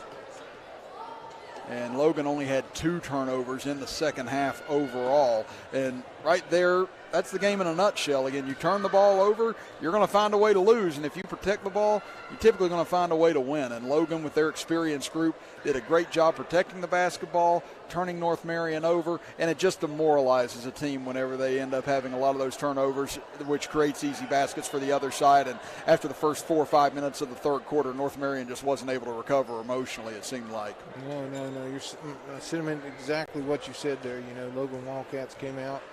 They played what they had to play. They, everything was working for the Wildcats in that second half. Seems like nothing was working for the North Marion team, which, give it credit. They still played physical underneath, but they just couldn't match up, like you said, the separation, that the Wildcats were doing. Well, now we've got a couple of players of the game to work on here. Again, first we'll go here on video productions as we have the Logan Physical Therapy Player of the Game.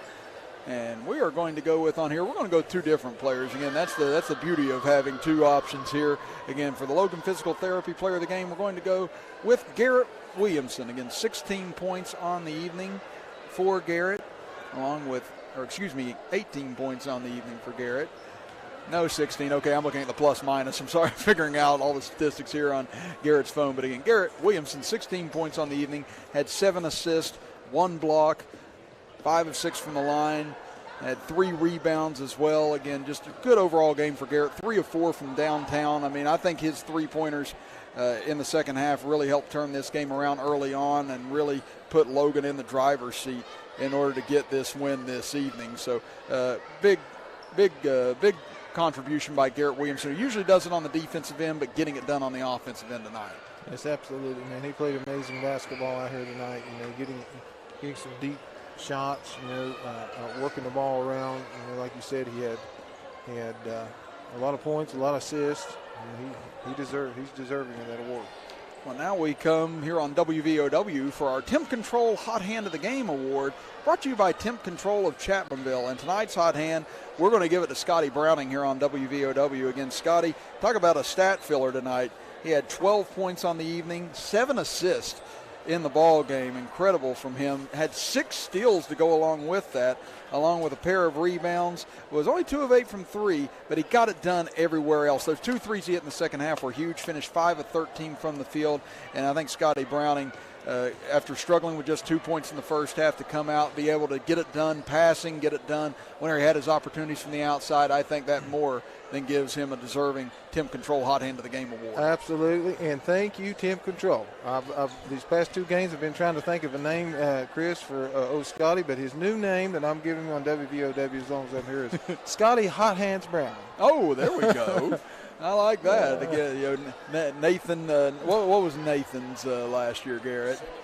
Yeah, send them home, Scotty. Again, that famous or infamous call that we had here on Video Productions with me and Nathan Bush last year, where Nathan and I absolutely went ballistic whenever Scotty hit that shot. Yeah, that'll always be iconic from Nathan, send them home, Scotty, after it was over with. So now we've got a new one here. So Scotty Brown is just going to collect a lot of different names. It's going to be like Apollo Creed whenever he gets introduced at the start of fights. The Count of Monte Fisto. It's like, how many nicknames do you have?